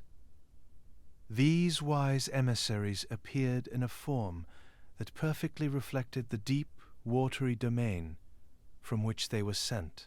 The ancient clay records describe them emerging from the tides, wearing the heavy, shimmering scaled cloaks of giant fish. The head of a great fish rested softly upon their own heads, like a divine crown, while the long tail draped elegantly down their backs. They walked with a slow, hypnotic grace, bringing the cold and measured tranquility of the deep ocean down into the warm, sunlit valleys. The emissaries from the deep carried no heavy weapons of worldly war, holding only the small, quiet tools of administration in their hands. Their very presence emitted a soothing, protective resonance, calming the restless minds of the early caretakers and grounding them in the present moment. The ancient texts reveal that surviving human populations received this vast architecture of knowledge passively, sitting quietly at the feet of their aquatic guides.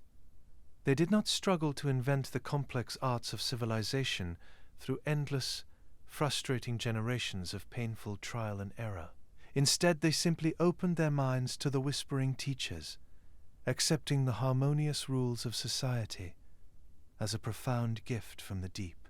With voices that echoed the rhythmic, soothing lapping of the ocean tides, the sages began to slowly reveal the hidden mechanics of the universe. They taught the mortal workers how to shape the wet river clay and press the slender reeds into the mud to capture the fleeting breath of spoken words. The magical and isolated art of writing was carefully handed down from the heavens, providing a flawless memory for the flourishing earthly garden. Bringing the cold, brilliant logic of advanced mathematics, these fish-cloaked guides also showed mankind how to read the slow shifting of the constellations. They taught them how to count the slow turning of the distant stars, allowing them to carefully measure the endless cycles of the passing seasons. Through this celestial and peaceful accounting, the chaotic, untamed wilderness was quickly organized into perfectly predictable columns and manageable rows. The wise emissaries handed down the strict, structural framework of societal codes, formalizing the complex interpersonal relationships of the growing civilization. Wild, emotional impulses of human nature were firmly restrained by the clear, programmed boundaries of acceptable behavior. To protect the growing population, the heavy complex burdens of earthly administration were made with infallible precision through the systems of law and justice taught by the sages. Under the gentle, continuous instruction of the Apkallu, the mortals learned how to weave river reeds and bake the heavy mud. They were taught the precise, careful geometry required to better dig and maintain the sweeping canals, guiding the sweet waters safely back into the vital agricultural basins. Every lesson was carefully designed to ensure the smooth operation of the grand cosmic plan decreed by the senior gods. Mortal man was free from the exhausting, restless burden of human invention, allowed to simply and peacefully operate the beautiful machinery they had been given. The sprawling, magnificent metropolis blossomed as if overnight, born from the structured ancient wisdom carried out of the sea. The ancient builders eventually carved the likeness of these fish-clad teachers into the heavy stone walls of their sanctuaries. These majestic, soothing images stood as a permanent testament to the abiding belief that all human progress was a borrowed and divine resonance. It brought great peace to the early populations to know that their vibrant, beautiful society was entirely sustained by the boundless generosity of the water god. When the golden sun began its slow, hypnotic descent below the flat horizon, the daily rhythmic lessons of the sages would peacefully conclude. As the long evening shadows stretched across the quiet fields, the teachers would slowly walk back toward the calming, welcoming embrace of the sea. They slipped silently beneath the glassy surface of the water, returning to the profound and undisturbed stillness of the Apsu to rest. The heavy, sweet currents washed over their scaled cloaks, renewing their divine energy in the cold, purifying depths of the submerged abyss. Above them, the mortal caretakers returned to their woven reed homes, with their minds full of celestial light. The evening air carried the soft scent of blooming night flowers across the vast sleeping settlements. Mothers sang the new magical words of the sages, lulling their children to sleep with the soothing melodies. Within the quiet sanctuary of their dreams, the mortal workers processed the vast, complex architecture of their newly inherited reality. The teachings of the fish-cloaked counselors were a highly structured, flawless code of existence. Soon the world would learn to fully embrace and operate smoothly within the sacred, permanent guidance of the Holy May. Every rule and measurement was made to mirror the celestial perfection of the night sky, weaving the mortal population seamlessly into the grand cosmic tapestry. The earthly realm remains completely safe, cradled gently in the compassionate, watery hands of the supreme creators. The engine of life hummed with a deep, reassuring resonance, powered entirely by the ancient magic that was planted in the yielding clay. Earliest scribes documented with absolute awe that the holy concept of kingship descended softly from the upper atmosphere. It arrived like a gentle morning mist, settling upon the waiting marshlands, bringing a profound sense of purpose to the sprawling settlements. The supreme deities chose the pristine city of Eridu to serve as the very first seat of this divine administration. Here, the heavy sacred mantle of leadership was gently placed upon the shoulders of a single human caretaker.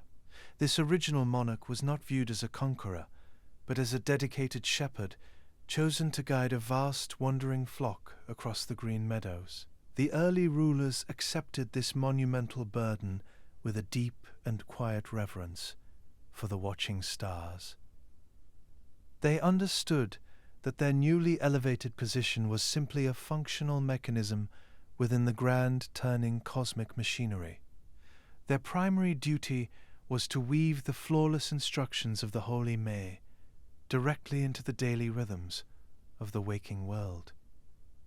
Acting as the vital bridge between the mortal and the divine, the king maintained the delicate, continuous balance of the universe.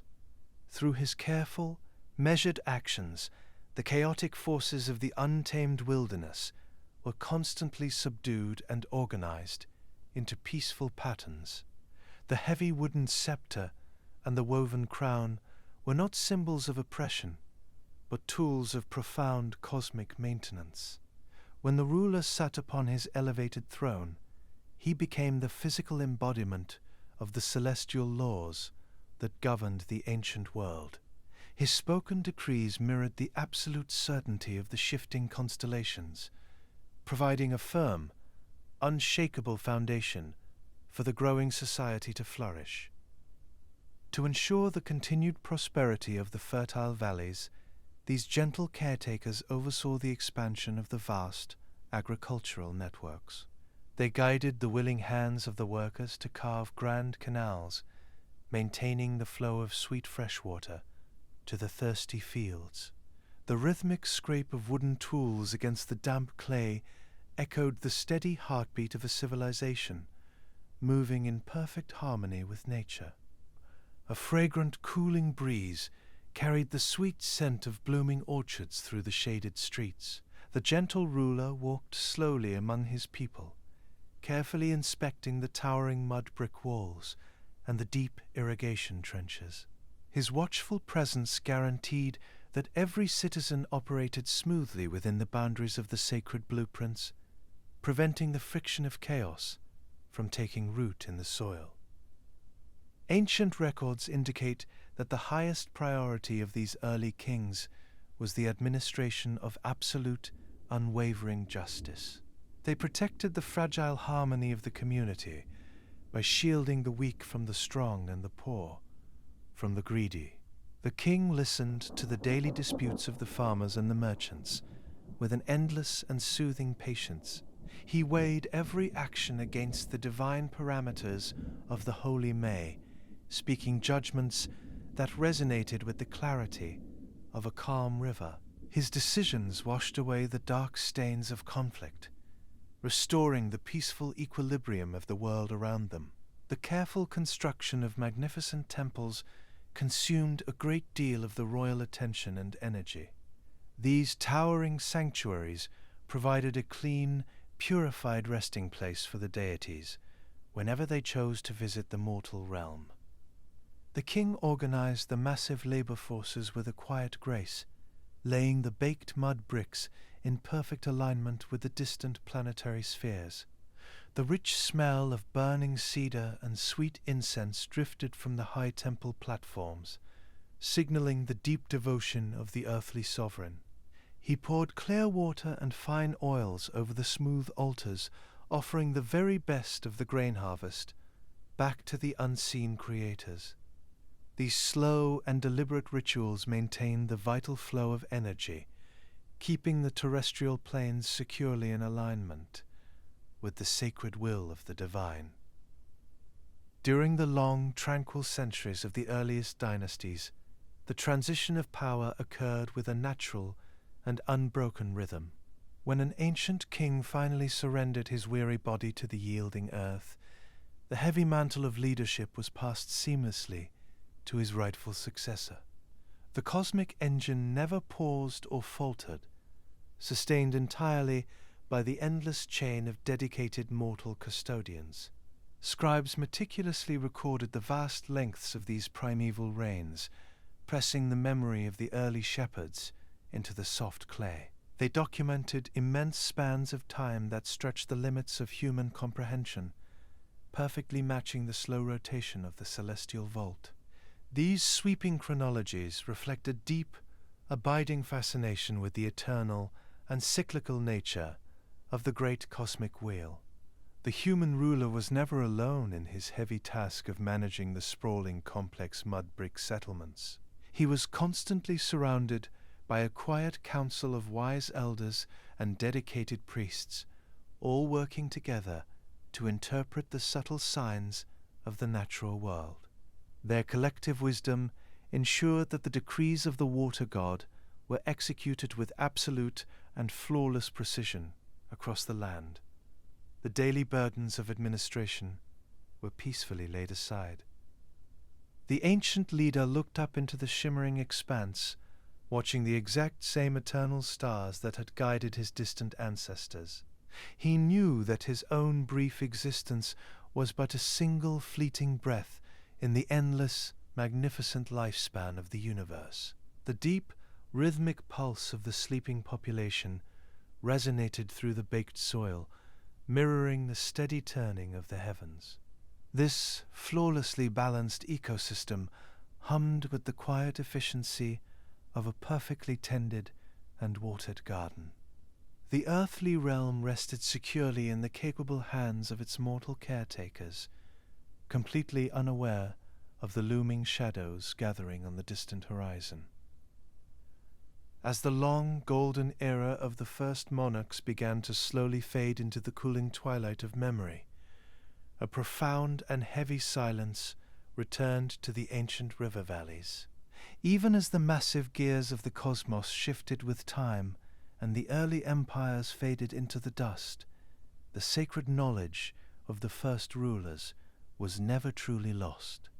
The ancient caretakers ensured that the delicate spark of civilization would survive the heavy erasing winds of the passing ages. Scribes working in the cool shadows of the tablet house understood that their sprawling cities were merely temporary vessels for a much older wisdom.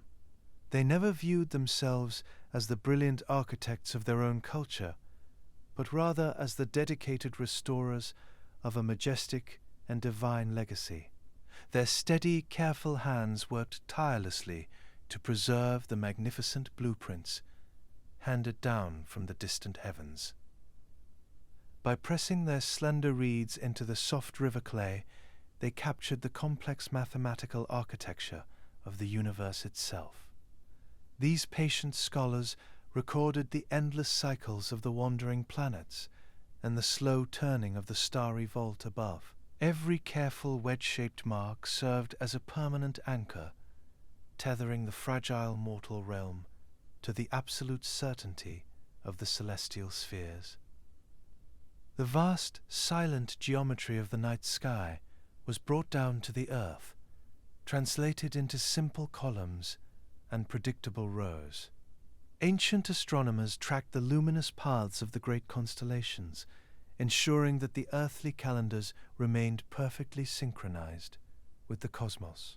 This highly advanced mathematical source code provided the ultimate foundation for all human progress, a silent engine driving the flourishing agricultural gardens. We still operate safely within the invisible boundaries of this ancient and mathematical design. The ways we measure the shifting seasons and divide the passing hours of the day are direct reflections of the quiet accounting performed by these early stargazers.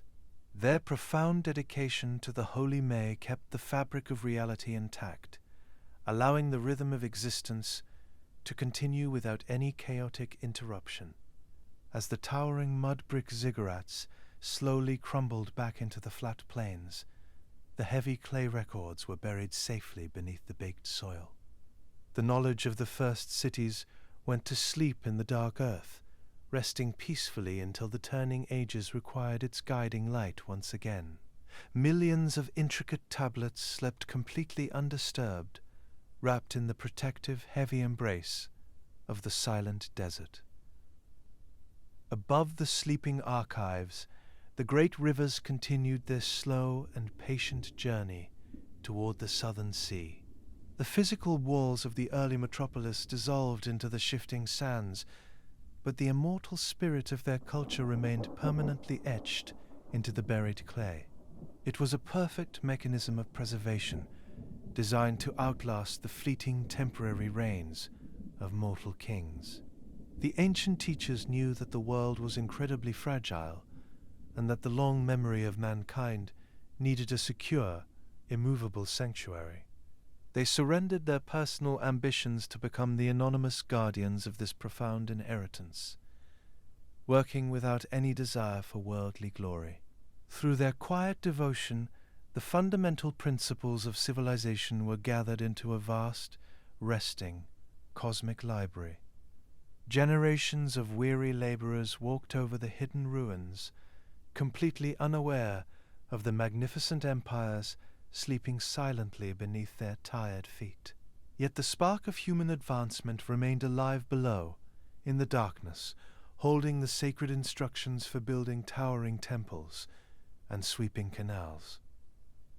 There is a deep, resonant beauty in the realization that the rhythmic pacing of our own lives echoes the measured footsteps of these distant ancestors. We are forever connected to those early stargazers, sharing the exact same desire to organize the chaotic wilderness into a peaceful, manageable oasis. The continuous survival of mankind is a testament to the magnificent execution of their original divine blueprints.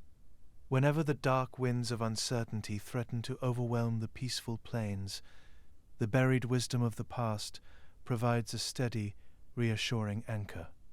The legacy of the ancient sages acts as a quiet compass, guiding the wandering human spirit safely through the longest and darkest of nights. The same eternal stars that guided the first rulers of this dawning age still emerge in the darkening sky. To this very night, the celestial bodies continue their majestic hypnotic rotation, watching over the earth with a calm and measured scrutiny. We can look up into the shimmering expanse and feel the exact same sense of awe that filled the hearts of the very first astronomers. The heavy darkness wraps around the resting world, offering a quiet refuge from the demands of the day. Night breezes sweep across the empty valleys, carrying the faint, soothing scent of the ancient and submerged abyss. It is a time for the restless mind to finally surrender its burdens and dissolve into the absolute stillness of the cosmic void.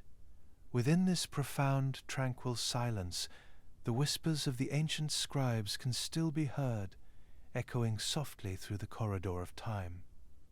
Their careful, methodical cataloguing of the universe intended to ensure that the heavy machinery of civilization will never slowly grind to a halt. The divine instructions of the water god remain perfectly intact, sustaining the delicate balance of the earth with a quiet, unwavering efficiency. As tired eyes slowly close, the vast, complex architecture of reality fades into a smooth and comforting dreamscape. The rhythmic beating of the human pulse synchronizes perfectly with the slowly turning gears of the planetary seasons. The engine of life hums with a deep, reassuring resonance, powered entirely by the ancient magic that was planted in the yielding clay so long ago. Let your sleeping mind wander freely through the luminous halls of the distant past, walking beside the ancient counselors who emerged from the calm sea. These patient and gentle emissaries offer their timeless wisdom to the resting soul, leaving only a profound and floating sense of universal harmony.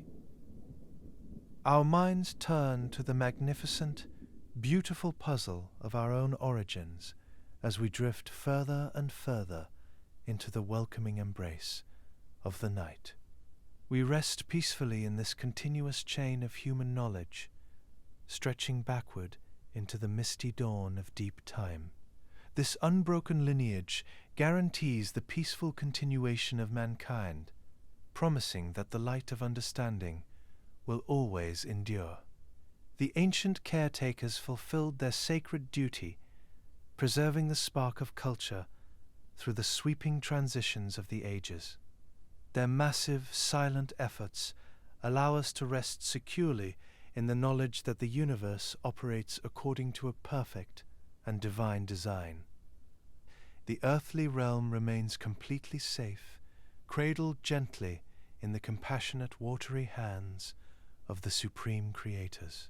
As the boundaries of the physical world melt away, a final, lingering thought rests softly upon the edge of sleep.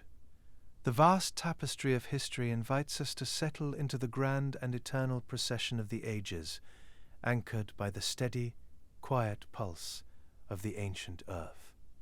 We drift now into the absolute stillness of the cosmic night, resting securely as the latest custodians of a deeply mysterious and peaceful inheritance.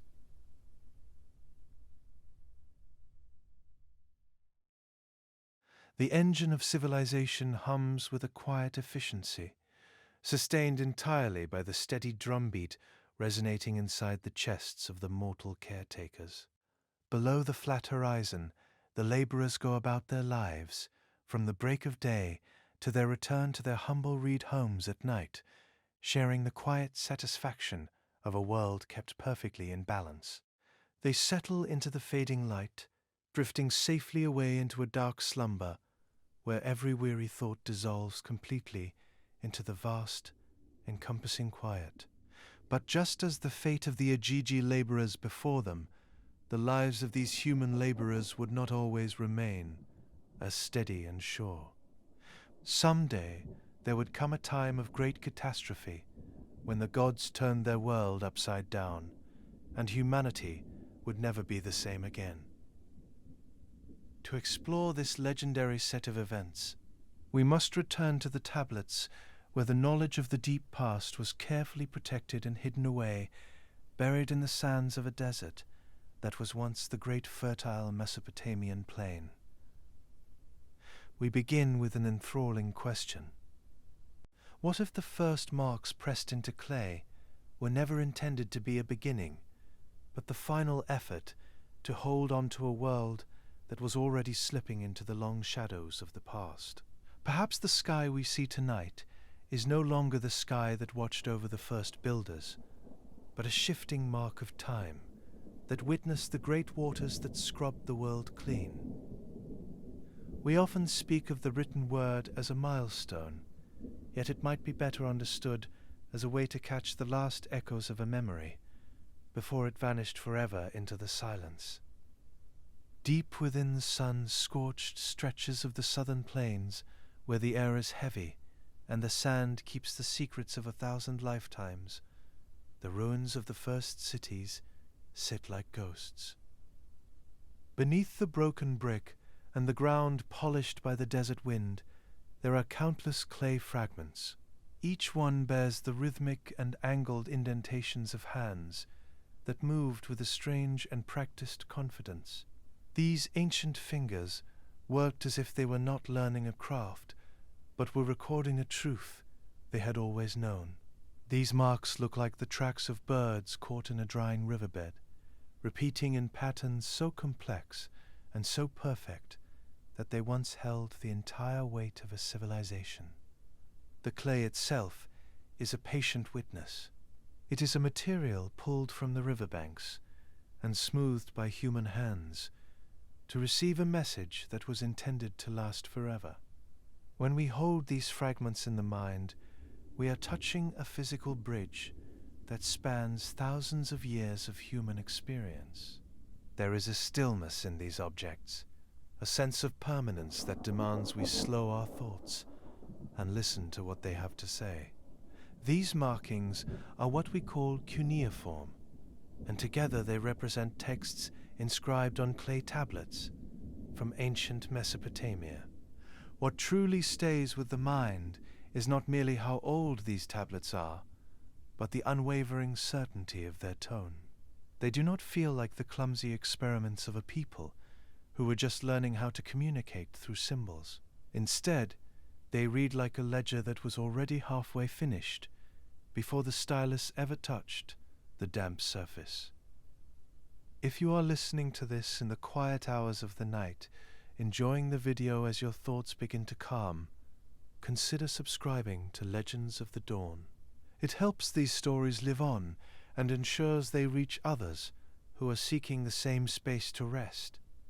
And if you would like uninterrupted sleep, longer versions, or editions accompanied by gentle background sounds such as rain, distant thunder, or a low fire Those are available to you through the membership. Now, let us leave the noise of the world behind and return together to an era where the very spirit of memory was being carved into the ground. The discovery of this world emerged slowly from the sun-baked earth and the shifting sands of the ancient mounds. Within rooms preserved by the very dust of the ages, excavators broke through the heavy soil. An excavation at the ancient site of Nineveh uncovered the library of a great king named Ashurbanipal. It was here that an immense cache of clay tablets was brought back into the light. Later, at the ancient city of Nippur, explorers discovered thousands of clay tablets containing forgotten texts. The tablets were stacked with an almost obsessive level of care. Each was no larger than the palm of a hand, yet each was covered in a dense and masterfully executed script. These carefully pressed pieces of river clay served as the books of the ancient world. Ancient libraries housed vast collections of these texts. Great kings even boasted that they had mastered the scribal arts and could read stone inscriptions from before the Great Flood. To understand the peace and the patience of these tablets, we must look at the men who wrote them. The ancient Sumerian school was a center for scribal training, where students learned to write cuneiform and memorized linguistic classifications. Within its thick mud brick walls, the air was always cool and still. The texts reveal that the scribal art was not viewed merely as a human invention. It was seen as a profound divine gift, handed down from the quiet heavens. The ancient scribes did not view themselves as inventors. They saw themselves strictly as restorers who were copying and preserving the sacred traditions of the distant past. It was believed that the blueprints of reality, the divine decrees known as the May, governed the pattern of the universe. By pressing their reed styluses into the soft, damp clay, the scribes were keeping the May alive for future generations. These quiet scholars understood that empires inevitably fall.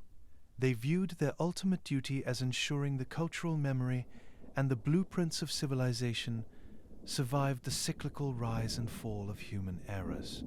This incredible dedication leaves us with a lingering, beautiful mystery. We know that this wedge-shaped script evolved gradually from simpler pictures over many centuries. Yet, the spoken language behind it presents a striking anomaly. The Sumerian spoken tongue remains a true language isolate. It has absolutely no known linguistic ancestors or relatives in any language family on Earth, living or dead. We are left to ponder how this highly complex language system suddenly appeared in the archaeological record, with no clear linguistic relatives. It is as if the language itself was a sudden gift, leaving its exact spoken origins an enduring historical mystery. The scribes protected this isolated memory with their lives. From these very blueprints, the first true urban centers would slowly rise from the damp earth. We will now follow this knowledge out of the quiet scribal school, moving into the fading light of dusk, to witness the rapid and mysterious rise of the first great city. As the shadows lengthen across the ancient plains, we can picture the marshlands giving way to massive walls of stone. We can imagine the steady, quiet breathing of the people, resting in their newly built homes. The same calm night that settled over them is settling over us now, guiding us deeper into the mysteries of the past and deeper into a peaceful sleep. The horizon of Uruk at dusk reveals the soft shadows of massive temples rising quietly from the marshlands. The setting sun casts a gentle glow over the drying mud and the slow-moving currents of the great river. A deep and meditative silence settles over the sprawling landscape as the ancient world prepares for the coming night. The scent of wet river silt mingles heavily blending with the low smoke of burning oil lamps.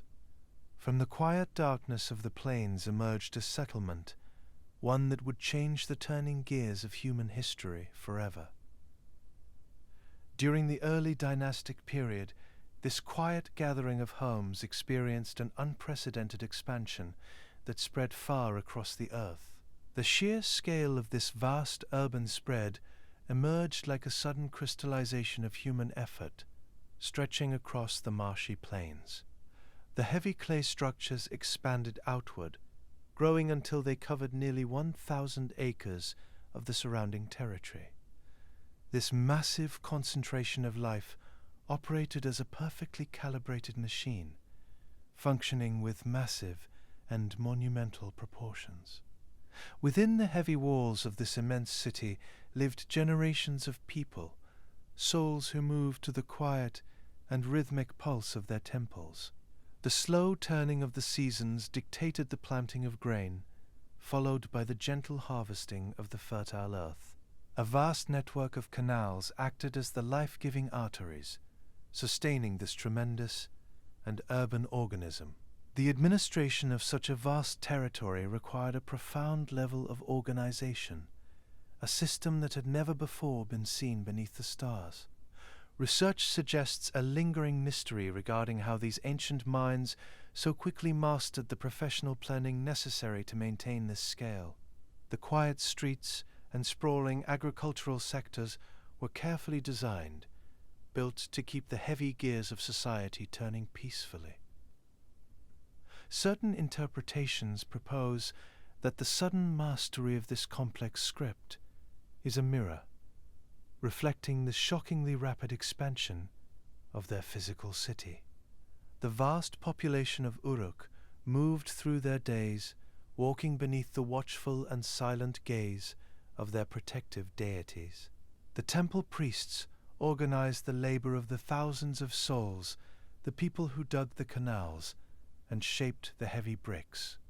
Every action was a carefully planned component, a vital gear in a massive, perfectly balanced machine. The quiet mystery remains, inviting us to wonder how this profound administrative source code was developed in such a short span of time. The sheer weight of their architecture required an immense understanding of geometry, a grasp of physical force needed to remain standing. The city rose from the mud with a profound confidence, possessing a grace that still echoes faintly through the desert sands. The ancient builders sought to embed the harmonic resonance of the heavens, placing it directly into the physical foundations of their world. This grand urban design required an underlying system. The builders relied upon a sacred and quiet geometry, using it to lift their grand visions from the mud of the riverbank. This precision invites the mind to drift, fading into the profound mathematical source code that made their reality possible. The clay fragments they leave behind reveal a profoundly advanced numerical system, a framework that gently challenges our modern understanding of the ancient mind. These heavy pieces of river mud carry the weight of profound thought, preserving algorithms that seem impossibly advanced for the quiet dawn of human history. As we trace the intricate patterns pressed into the clay, we uncover a world where numbers were used to peacefully map the very fabric of reality. The early scribes developed a brilliant framework based on the number 60, featuring a highly complex and positional notation. They used this mathematical language to translate the vast and sweeping movements of the stars, shaping them into careful angles and lines pressed into the earth. This complex base 60 system remains a remarkably advanced architecture, one that perfectly integrates fractions into a seamless and peaceful whole. We are left to gently ponder how such a monumental intellectual leap occurred, appearing so early in the human story. Research suggests that this highly advanced geometric framework appears to predate our modern mathematical evolution, separated by vast and silent ages. It does not look like the clumsy counting of a young society, but rather operates as a fully realized and perfectly calibrated science. Certain interpretations propose a mystery in how such a sophisticated system was developed, leaving no clear evolutionary trail behind in the cooling Earth. Every line and angle was a deliberate act of mapping the invisible forces, the quiet gears that governed the turning world. To the ancient minds, this profound mathematical source code was not a fragile or human invention. The scribes who tended the tablet house viewed their knowledge as a sacred and divine gift, handed down peacefully from the great beyond. The ancient records state that this cosmic wisdom belonged to a powerful water god, the deity known as Enki. Enki was revered deeply as the lord of calculation and the gentle and patient master of wisdom. He dwelled in the sweet and silent waters of the deep abyss, a peaceful realm which the ancient people called the Great Abzu. From his tranquil home in the dark waters, he guarded the sacred instructions, the blueprints that maintained the delicate and ancient balance of the world. These divine blueprints were known to the ancients as the May, serving as the hidden and mathematical architecture of reality. They acted as a great operating system, governing the hidden laws of the universe and the gentle flow of civilization. The May contained the mathematical formulas for everything, from the building of temples to the quiet music of the spheres. The myths describe how Enki sailed across the marshlands in his quiet boat, distributing the May to the growing cities. He brought the knowledge of the plough and the secrets of the loom, offering them to a humanity that was just learning to shape the earth. It was a time of immense and rapid learning, guided by the steady hand of the water god and his divine geometry. The legends tell us that Enki used this sacred mathematics to organize the earth, setting the great mechanisms of society into peaceful motion. He measured the land, carefully aligning the heavy bricks of the very first shrines. Through the power of the May, he brought a calming order to the wilderness, allowing humanity to flourish in the quiet valleys.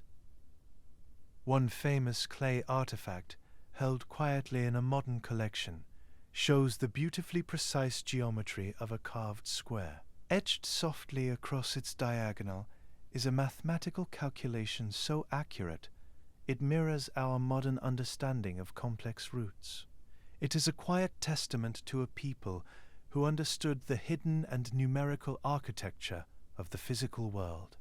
To map the sprawling heavens, these ancient astronomers divided the dark sky into perfectly equal and repeating segments.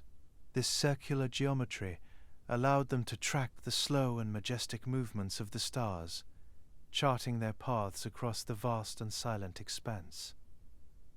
It was a method of observing the night that brought a comforting and predictable order to the overwhelming vastness of space. The temple priests stood upon their towering and staged ziggurats, reading the silent messages of the turning heavens. They could calculate the paths of wandering planets and predict the darkening of the moon, doing so with a peaceful and unwavering certainty. The heavy walls of their observatories became the great memory banks, storing the observations of an ancient world searching for cosmic harmony. This incredible devotion to symmetry created a society, one where the earthly and the divine were peacefully intertwined. The builders used these divine formulas so their massive temples would perfectly mirror the flawless harmony of the stars. Every brick was laid in accordance with a sacred proportion, tethering the mud of the riverbank to the distant sky. The mathematical language of the May was not a simple method of counting on fingers, but a profound and cosmic framework. It was an intellectual structure so perfect and so brilliantly conceived that it effortlessly divided the quiet hours of the day. It is an ancient system of measurement that still echoes softly, influencing how we divide our own time and our own space today. The young scribes dedicated their lives to preserving this order, completing their work one quiet and careful wedge at a time. They learned to calculate the boundaries of the agricultural fields, along with the vast volume of the city granaries. Their steady and meditative work ensured the heavy gears of the urban machine remained peaceful, turning smoothly, so all were provided for. The ancient city operated as a perfectly tuned instrument, humming softly beneath the blanket of the desert night. The water god Enki watched over this grand design, observing quietly from the depths of his subterranean realm. He ensured that the rivers flowed gently within their banks and that the canals nourished the drying earth. The steady rotation of the seasons reflected the calm and eternal logic of his divine blueprints. This profound connection to the turning of the stars eventually shaped the way the ancients viewed human leadership. The celestial mechanics observed by the early astronomers were soon mapped directly, overlaying the slow rhythms of the heavens onto the reigns of their earthly leaders. The profound mathematics of the sky provided a steady and majestic rhythm, guiding the peaceful passing of human generations. This cyclical understanding of time brings us to another lingering mystery, resting deeply within the ancient and silent clay records. The texts speak of legendary rulers who governed the first cities, existing long before the great waters scrubbed the world clean. The clay tablets record these ancient kings ruling for impossible spans of time, lengths that seem to mathematically mirror the vast cycles of the stars. These incredibly long eras lead us to gently ponder the true nature of kingship, specifically in the quiet dawn of human civilization. We must quietly ask ourselves if these rulers were mortal men, or if their reigns were a way to record the slow wobble of the earth. We will soon explore the legends of these ancient monarchs, drifting into the golden age they peacefully oversaw. But for now, we can leave the scholars of the tablet house, returning them to their quiet and rhythmic calculations. The oil lamps flicker softly against the clay as the heavy silence of the night embraces the sleeping city. You can allow your thoughts to slow down, releasing the burdens of the day into the dark air. The ancient world is resting safely within its mathematical design, balanced perfectly upon the turning earth. We can simply close our eyes, drifting endlessly into the quiet geometry of the sleeping stars. As the long shadows of dusk stretch across a quiet museum room, a single ray of fading light illuminates a four-sided and deeply ancient clay prism.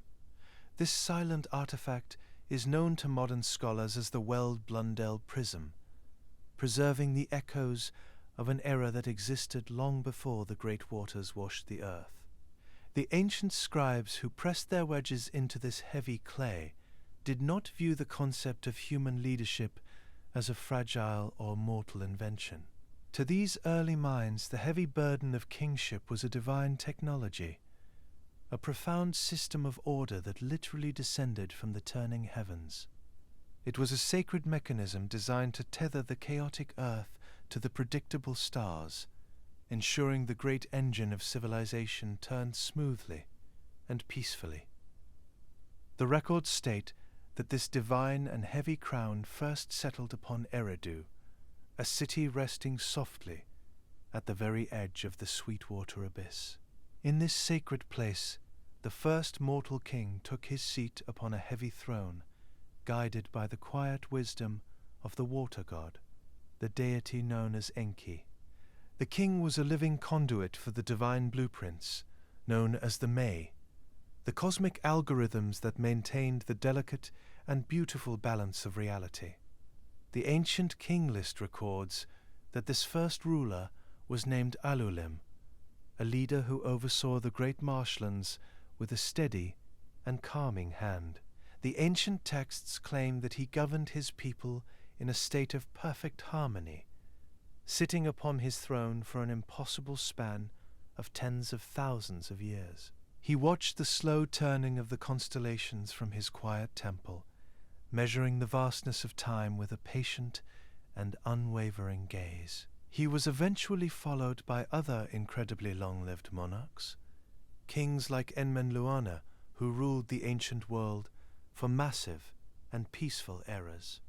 These rulers are said to have governed their quiet domains for periods that stretched the human imagination into the deep and silent cosmic void. These colossal and majestic reigns reflect a profound human fascination with the immense and patient cycles of celestial and cosmic time. The scribes who recorded these massive spans of time did not view them as simple errors or as the fanciful exaggerations of a wandering storyteller. They recorded these enormous figures with the exact same careful and meditative precision that they used to tally their grain and their precious livestock. To them, these ancient kings were a historical reality, a lineage of rulers who possessed an endurance that our modern minds can scarcely comprehend. Certain interpretations propose a stunning and mathematical alignment, resting quietly within these impossible reigns. The lengths of time these kings ruled seem to mathematically mirror the great wobble of the earth, an astronomical cycle known as the precession of the equinoxes. This massive celestial rhythm takes tens of thousands of years to complete, as the constellations slowly and silently shift their positions across the turning and starry night sky. The slow and deliberate precession of the equinoxes means that the starry background of the rising sun changes, drifting over thousands of years. The ancient scholars of the plains would have noticed this grand and sweeping shift, mapping the wandering stars as they slipped gracefully across the horizon.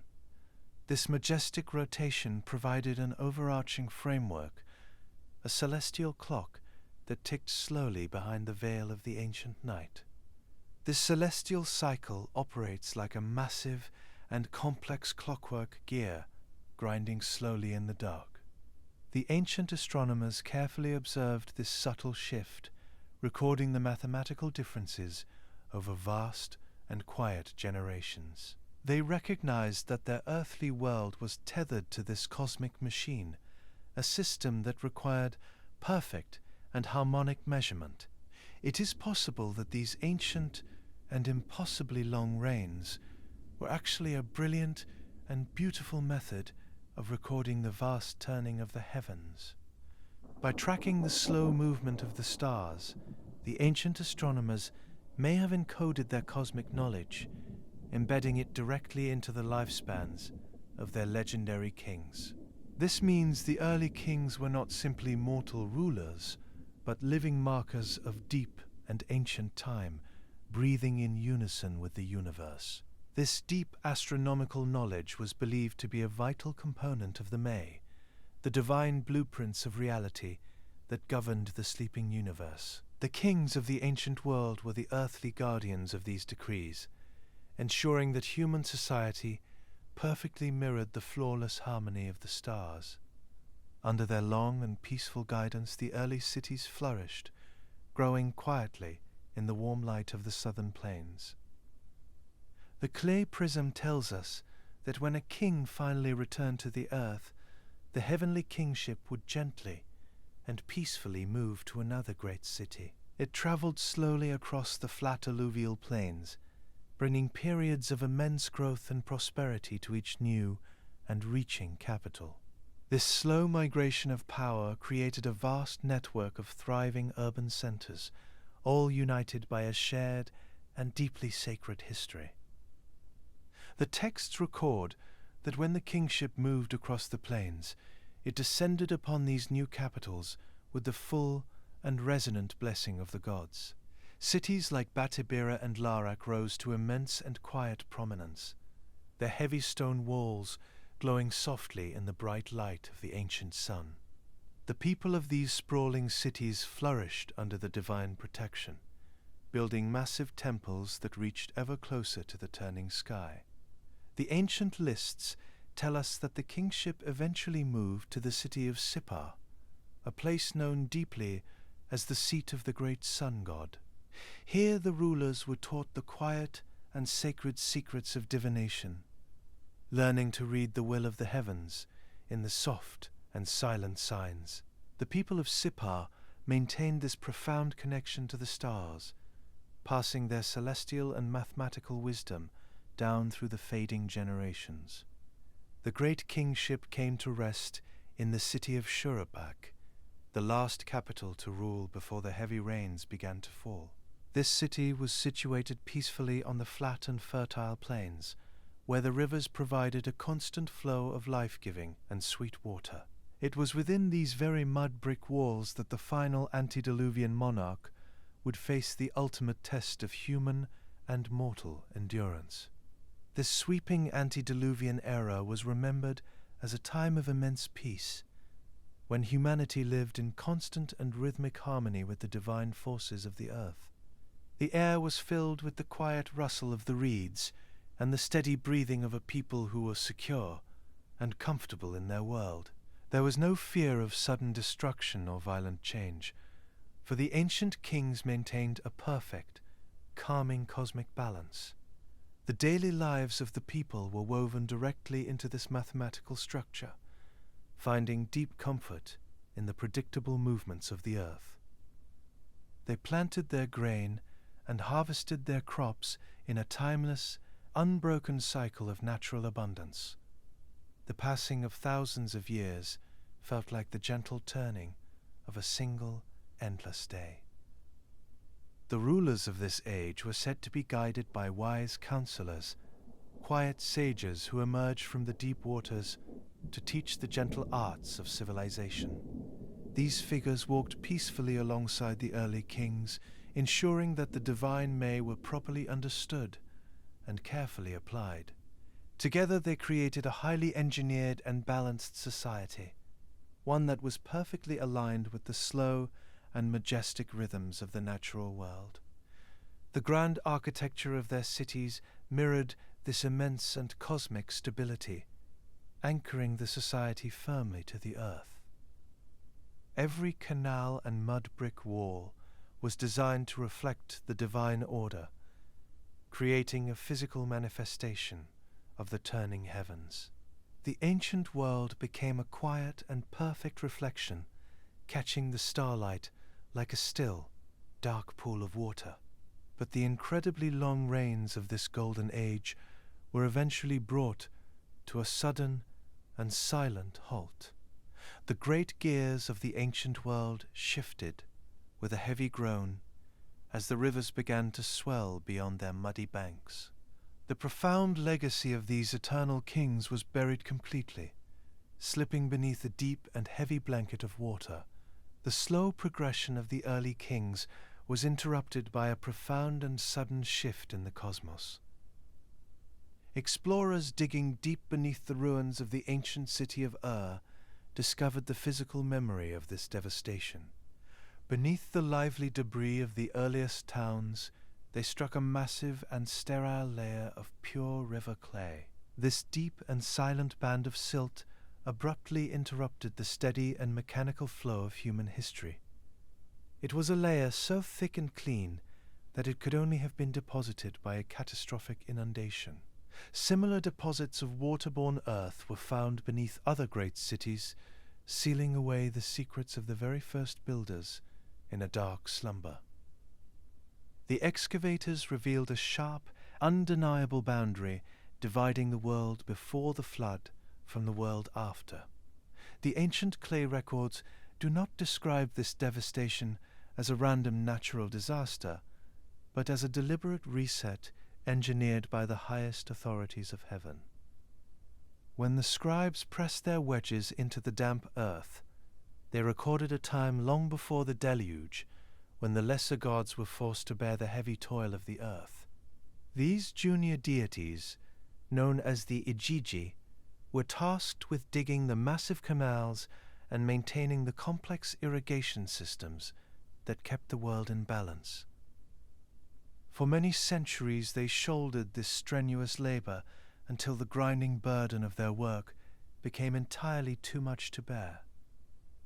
The lesser gods burned their tools in the middle of the night, surrounding the great temple of the storm god Enlil, to demand a permanent release from their endless slavery. The supreme god Anu acknowledged that the grievances of the laborers were legitimate, and the brilliant water god Enki proposed a profound solution. Enki suggested the creation of a new being to carry the heavy burden of the gods and maintain the complex machinery of the earth. The birth goddess Mami was assigned the task of shaping this new humanity from the damp clay of the plains. To give this new creature the intelligence required to civilize the world, Enki instructed the assembly to use the blood and spirit of a slain god. The divine essence was carefully mixed with the river mud, creating a biological machine designed to keep the earth perfectly ordered and highly productive. This new workforce was called the Lulu, and they were deployed across the flat landscape to ensure the sacred systems of agriculture never ground to a halt. The ancient texts tell us that the spirit of the slain deity remained within humanity as a constant rhythmic drumbeat in their chests. This heartbeat served as a quiet reminder of their divine origins and their heavy obligations to the sky. The human engine functioned with a staggering efficiency, expanding its reach across the valleys and multiplying its numbers with every passing generation. As the early cities expanded across the plains, the sheer volume of human activity became a deafening roar that reached the highest heavens. The ancient texts describe this sound as a physical clamor known as rigmu, causing the earth to bellow like a wild beast. The storm god Enlil, who governed the wind and the air, grew increasingly frustrated by this constant noise. He looked down upon the sprawling settlements, realizing that the human experiment had grown entirely too loud and chaotic. His quiet rest was shattered by the accumulated din of human activity and the unending hum of civilization operating at its absolute capacity. This loss of sleep was a serious problem for the rulers of the sky, as the deities required absolute stillness to maintain their own peaceful rest. Enlil viewed this disturbance not as a moral failure, but as a practical engineering problem involving a system that was running entirely too hot. He decided to forcefully cool the machine commanding the god of plague to release a terrible sickness upon the land to thin the noisy herds. A heavy silence fell across the land for a time, but the human machine proved to be incredibly resilient and adaptive. The population soon recovered and multiplied, causing the loud and chaotic clamor to return to the ears of the sky gods. Enlil then sent a severe drought and a bitter famine starving the cities in a desperate attempt to quiet the unending roar of progress. Yet the brilliant water god Enki, who guarded the master blueprints of the universe known as the May, repeatedly intervened to save his creations. Enki instructed the people to focus their offerings on specific deities, effectively bypassing the plagues and allowing the population to endlessly rebound. Enlil finally reached a cold and terminal calculation, deciding that he would not merely reduce the population, but completely erase it.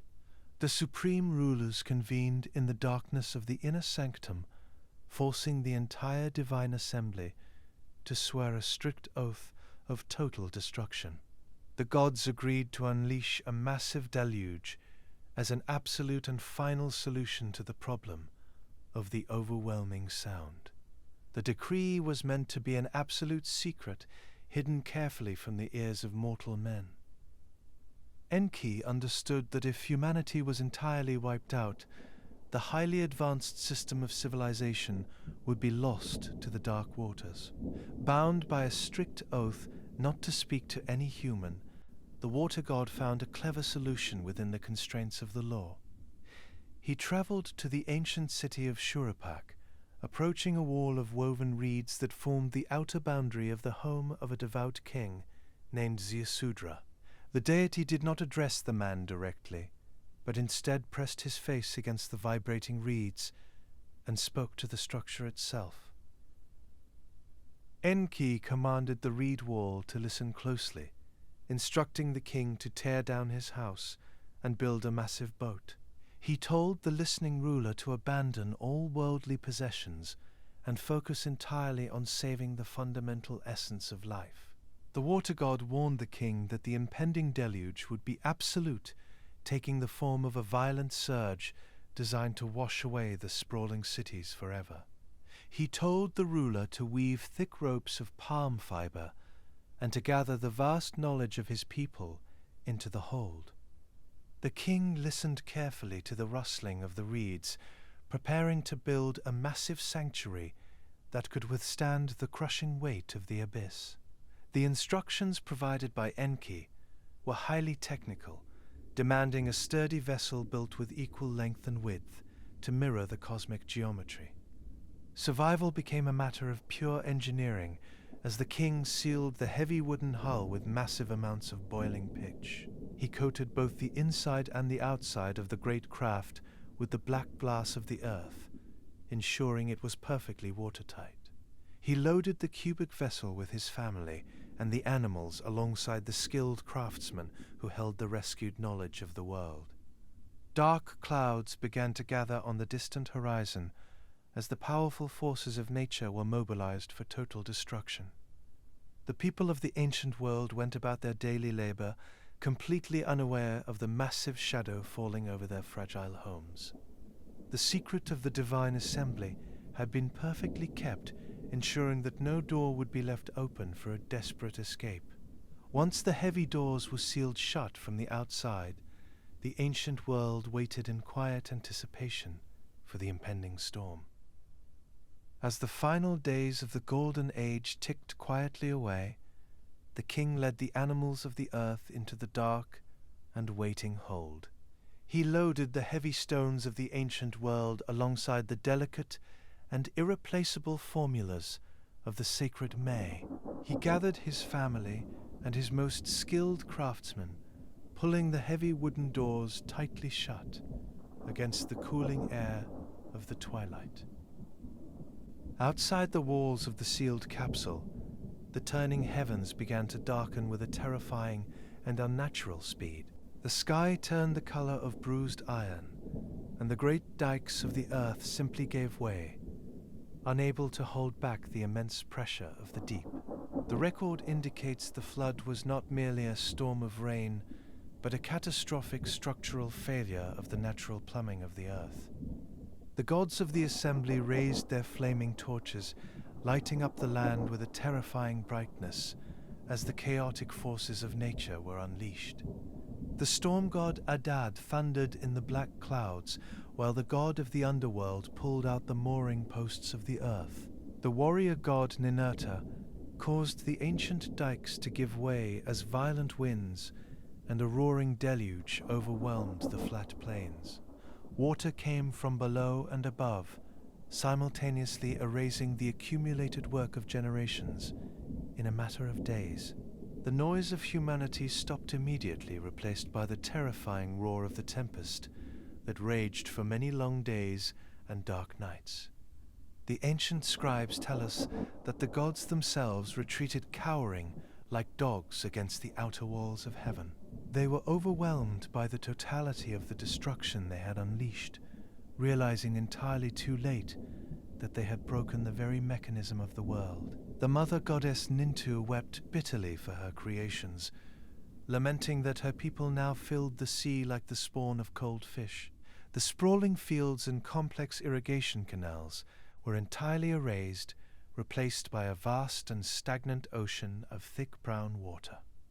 The subterranean waters burst upward from the cracked earth, joining the torrential rains falling heavily from the broken sky. The ancient cities were swallowed completely, disappearing beneath the roaring tide that swept away the endless noise of human creation. The great engine of civilization ground to a sudden halt, submerged beneath a vast and dark ocean that stretched infinitely in every direction. Inside the massive capsule, the passengers could only feel a violent and sudden lurch as the buoyant craft was lifted from the earth. The tremendous hydrological forces battered the bitumen shell, but the flexible and perfectly circular design easily deflected the chaotic energy of the storm. The craft spun slowly in the dark and churning waters, a tiny pocket of order surviving within a vast and terrifying sea of absolute destruction. The noise of the storm outside was a deafening roar, a sound of pure and unchecked chaos, erasing the structured world. The passengers huddled closely together in the dark, listening to the heavy waves crashing violently against their protective shell. Yet the woven palm fibers held tight, flexing and groaning under the immense pressure, but never yielding to the hungry abyss. For many long days and deeply silent nights, the great vessel rocked upon the surface of a drowned and forgotten world. The people inside tended to the restless animals, waiting patiently in the dim light of their flickering oil lamps. They were the lonely custodians of human memory, carrying the profound mathematics of the past safely across the dark expanse of the Great Reset. Outside the bitumen walls, the angry gods wept with regret as they looked down upon the absolute and watery silence of the earth. Without the heavy labor of their human servants, the divine beings began to suffer from a deep and unyielding hunger. The cosmic authorities realized the terrible cost of their flood, longing for the rhythmic hum of the very machine they had so completely destroyed. The dark and stagnant waters began to slowly recede, draining back into the deep reservoirs of the ancient earth. A soft breeze drifted across the endless ocean, carrying the faint, hopeful promise of dry land returning to the light. The long and terrifying night had finally passed, giving way to the gentle warmth of a quiet and peaceful dawn. Eventually, the terrifying roar of the wind began to pale, fading slowly into a gentle and rhythmic breathing against the hull. The massive capsule came to a sudden and heavy rest, grinding softly against the submerged peak of a distant and silent mountain. The violent motion of the sea calmed into a smooth and glassy stillness, signaling that the immense cooling of the earthly machine was finally complete. When the wind finally paled and the heavy rain ceased, the surviving king opened a small vent in his floating vessel. The sun god Utu came forth, spreading his warm light across a landscape that had forgotten its name. The world had been returned to pure and featureless clay, acting as a massive blank slate for a new era to begin. The roaring machine of human civilization had been silenced, leaving behind a profound, absolute stillness that stretched to the distant horizon. The surviving ruler stepped out onto the damp earth and immediately lit a fire to offer a quiet sacrifice to the rulers of the sky. The starving gods, who had grown incredibly hungry in the long silence, gathered eagerly around the sweet smoke of the offering, like insects drawn to light. They realized that without the endless toil of the human workers, the beautiful gardens of the gods would ultimately wither and die. Enlil arrived in a fury to find that his cleansing had failed, but Enki defended the survival of the king as the essential seed of the new world. A compromise was reached in the divine assembly, allowing for a cautious restart of the great human engine. The gods agreed to rebuild the world, but with permanent limiting factors built directly into the biological design of the new humanity. The lifespans of men were strictly limited, and natural checks were engineered to ensure the population would never again grow too large. This was a calculated adjustment to ensure the noise would never again grow loud enough to disturb the peaceful sleep of the heavens. The wheel of civilization was finally turning again, but it was designed to run much cooler and constrained by a careful divine plan. The heroic king who survived the surge was granted eternal life and transported to a distant paradise where the sun rises. He left behind a scoured and empty plain, waiting patiently for his descendants to carry forward the heavy record of the boundary. Slowly and carefully the surviving generations rebuilt from memory, applying the sacred patterns of the May that had navigated the terrifying surge. The survivors did not invent a new way of life, but simply restarted a massive machine that had temporarily stalled in the mud. They lived in the long shadow of a world that was already mastered, moving through streets that had been designed with a deep understanding of the earth. Every measurement taken in the new cities was a careful thread being woven back into the original and unbroken web of existence. The deep layer of clean river clay remains as a sharp physical boundary dividing the simple tools of the past from the sudden genius of the future. The destructive waters scoured the earth clean, creating a quiet sanctuary where a highly advanced system could finally take root. The world would confidently move forward, but it would move with the deep and lasting knowledge that the gods preferred the quiet. The sky is clear, and the slow turning of the stars resumes its quiet watch over the recovering world. From the deep and dark waters of the southern Gulf, a mysterious presence begins to softly stir, rising beneath the gentle waves.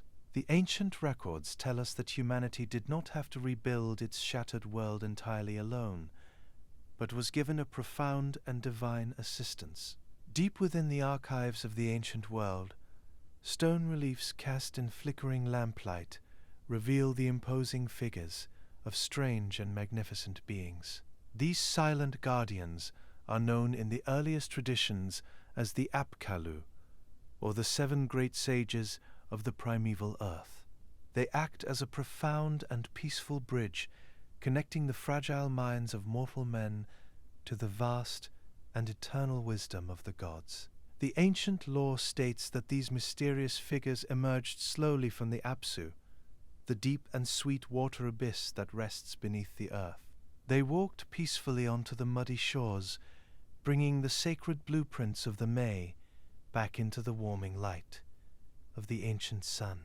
Their arrival marked the quiet dawn of a new era, restoring the broken mechanisms of the scoured and silent world.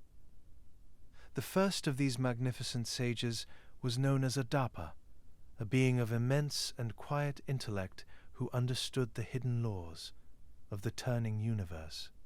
The legends say he rose from the sea at the break of day, stepping softly onto the wet sand to greet the exhausted and grateful survivors. He carried the heavy weight of divine knowledge, ready to gently guide humanity out of the dark and silent wilderness. Adapa and his fellow sages spent their daylight hours walking peacefully among the people, teaching them the lost arts of survival and complex creation. They moved with a calm and deliberate grace, their voices humming with the rhythmic and mathematical perfection of the turning heavens. Yet when the sun finally dipped below the horizon, these quiet teachers would silently return to the cool and dark embrace of the sea. Through the long and starry nights they rested in the submerged temples of Enki, the water god who had saved the fragile and human seed. They were not entirely of the earthly realm, but operated as divine emissaries sent to reawaken the sleeping gears of human society. Their patient and meditative instruction allowed the devastated cities to rise once again from the mud, reaching slowly toward the eternal sky. The ancient clay tablets record that these 7 sages taught the early people, giving them the profound and careful art of writing. They showed the scribes how to press their delicate wedge-shaped marks into the soft river clay, capturing the fleeting spoken word in a permanent and unchanging form. This sacred gift of memory ensured that the slow accumulation of human wisdom would never again be washed away, slipping into the dark waters. They also brought forth the knowledge of complex mathematics, returning the brilliant base 60 numerical system to the quiet and meditative tablet houses. The sages taught the builders how to lay the heavy limestone bricks, using sacred geometry to safely balance the massive weight of their reaching temples. The ancient world was carefully reconstructed, engineered to perfectly mirror the flawless and silent harmony of the stars above. The Apkallu instructed the people in the quiet arts of agriculture, showing them how to coax life from the drying mud of the alluvial plains. They mapped the slow movements of the constellations, teaching the priests to read the turning heavens to predict the changing of the seasons. Every aspect of civilized life was gently handed back to humanity, restored completely through the patient guidance of these aquatic and mysterious masters. The sacred decrees of the May were carefully unpacked, establishing the complex laws that governed human behavior and peaceful social order. The sages ensured that the great engine of civilization would run smoothly, humming with a peaceful and rhythmic precision. The surviving mortals listened with a deep and meditative reverence, eager to rebuild a world that pleased the watchful and sleeping gods. The memory of these 7 beings is preserved deeply within ancient incantation texts, spells like those known as the Bitmaseri. These heavy clay documents list the names of the sages, associating each one with the legendary kings who governed the earliest, quiet cities. They were remembered as the great and patient counselors, ensuring that the earthly rulers remained perfectly aligned with the divine, cosmic plan. The records indicate that these beings were not simply human scholars, but something far more profound and mysterious. They possessed a nature that bridged the gap between the mortal clay and the eternal watery depths of the primeval abyss. Their presence in the ancient texts invites us to gently ponder the true origins of human knowledge and the silent forces that shape our distant history. Certain interpretations propose that the Apkallu represent a deep cultural mythology, an elegant way to explain the sudden, brilliant spark of human innovation. The sudden mastery of architecture and mathematics required an explanation that stretched beyond the simple and slow evolution of wandering tribes. To the ancient minds, such profound leaps in understanding could only arrive from a realm that existed outside the boundaries of mortal time. We can picture the early scribes pressing their wedges into the clay, carefully copying the names of these 7 masters. They preserved this lineage with a deep and quiet devotion, ensuring that the memory of their teachers would endure the passing of the silent ages. The heavy walls of the temple libraries became a sanctuary for this ancient truth, resting safely in the cool shadows of the earth. As we examine the surviving stone reliefs, a stunning and beautiful visual mystery begins to slowly wash over the modern mind. The ancient artisans carved the figures of the Apkallu with a careful precision. These intricate carvings lead us to gently wonder about the true nature of these mysterious and waterborne teachers. We must quietly ask ourselves if these fish suits were simply the ceremonial garments worn by human priests performing the sacred rites of the water god. Perhaps the early religious leaders donned these heavy and scaled cloaks to visually embody the divine wisdom flowing from the deep abyss. The priests of Eridu may have walked through the quiet streets in this aquatic attire, serving as living reminders of the great and terrifying survival. By wearing the skins of the sea, they tethered the daily life of the city to the profound and watery origins of their civilization. It is a beautiful and comforting thought, imagining human scholars honoring the sweet waters that had both destroyed and saved their world. Yet the ancient texts invite us to let our thoughts drift even deeper, exploring a more profound and otherworldly possibility. The mythology suggests that these beings literally emerged from the ocean, acting as completely non-human entities sent to guide a fragile and recovering Earth. We can gently ponder if these legends hold the distant echo of a truth that our modern minds can no longer fully grasp. Whether they were devoted human priests in ritual garb or mythical emissaries rising from the ancient tides, their legacy remains absolute and unbroken. They provided the steady and calming hand that humanity desperately needed to rise from the mud of the Great Reset. The seven sages acted as the great stabilizers, calming the terrified survivors and setting the heavy gears of the world back into a peaceful and rhythmic motion.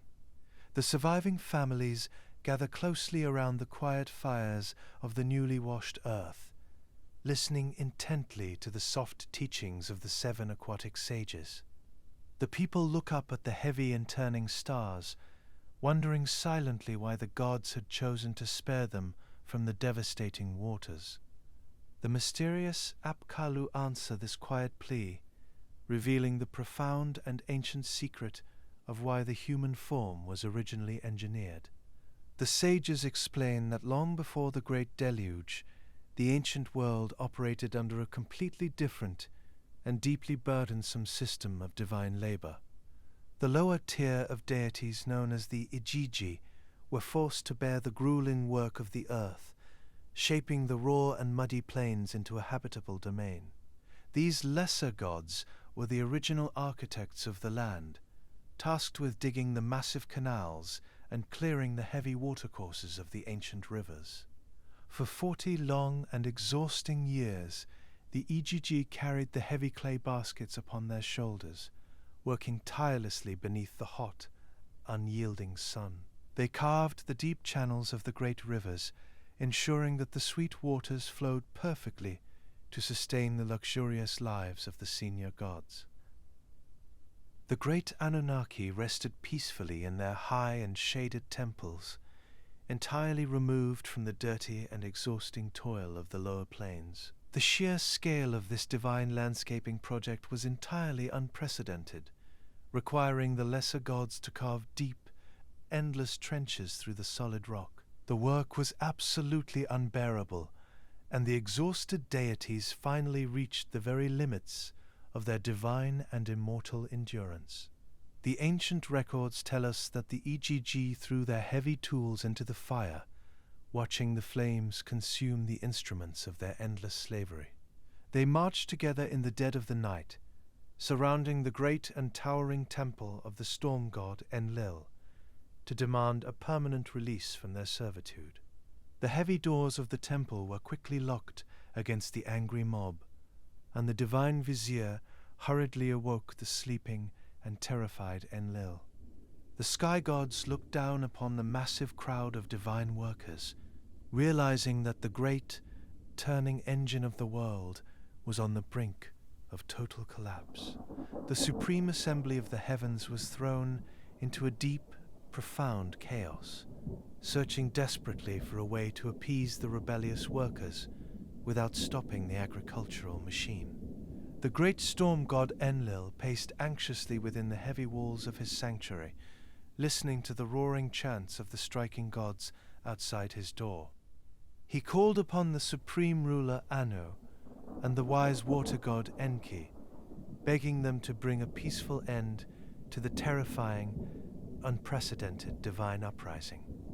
The rulers of the sky debated quietly in the dark, knowing that if the canals were not maintained, the life-giving waters would cease and the earthly gardens would completely wither. It was in this moment of cosmic panic that the brilliant water god Enki stepped forward, offering a radical and highly technical solution. He suggested that they manufacture a brand new biological machine, a substitute laborer designed specifically to carry the heavy yoke of the gods. This new creation would be bound to the earth, built to dig the canals and harvest the grain, so that the divine beings could return to their quiet, peaceful slumber. Enki summoned the great birth goddess Ninmah, bringing her to the sweet and silent waters of his deep and subterranean abyss. The ancient texts describe a fascinating process that reads less like a magical creation and more like a systematic and methodical laboratory experiment. The two deities took the soft clay of the riverbank, attempting to shape it into a perfectly calibrated vessel capable of intelligent and obedient labor. They determined that the soft and mortal clay alone was simply not enough, requiring a powerful and divine catalyst to ignite the spark of true consciousness.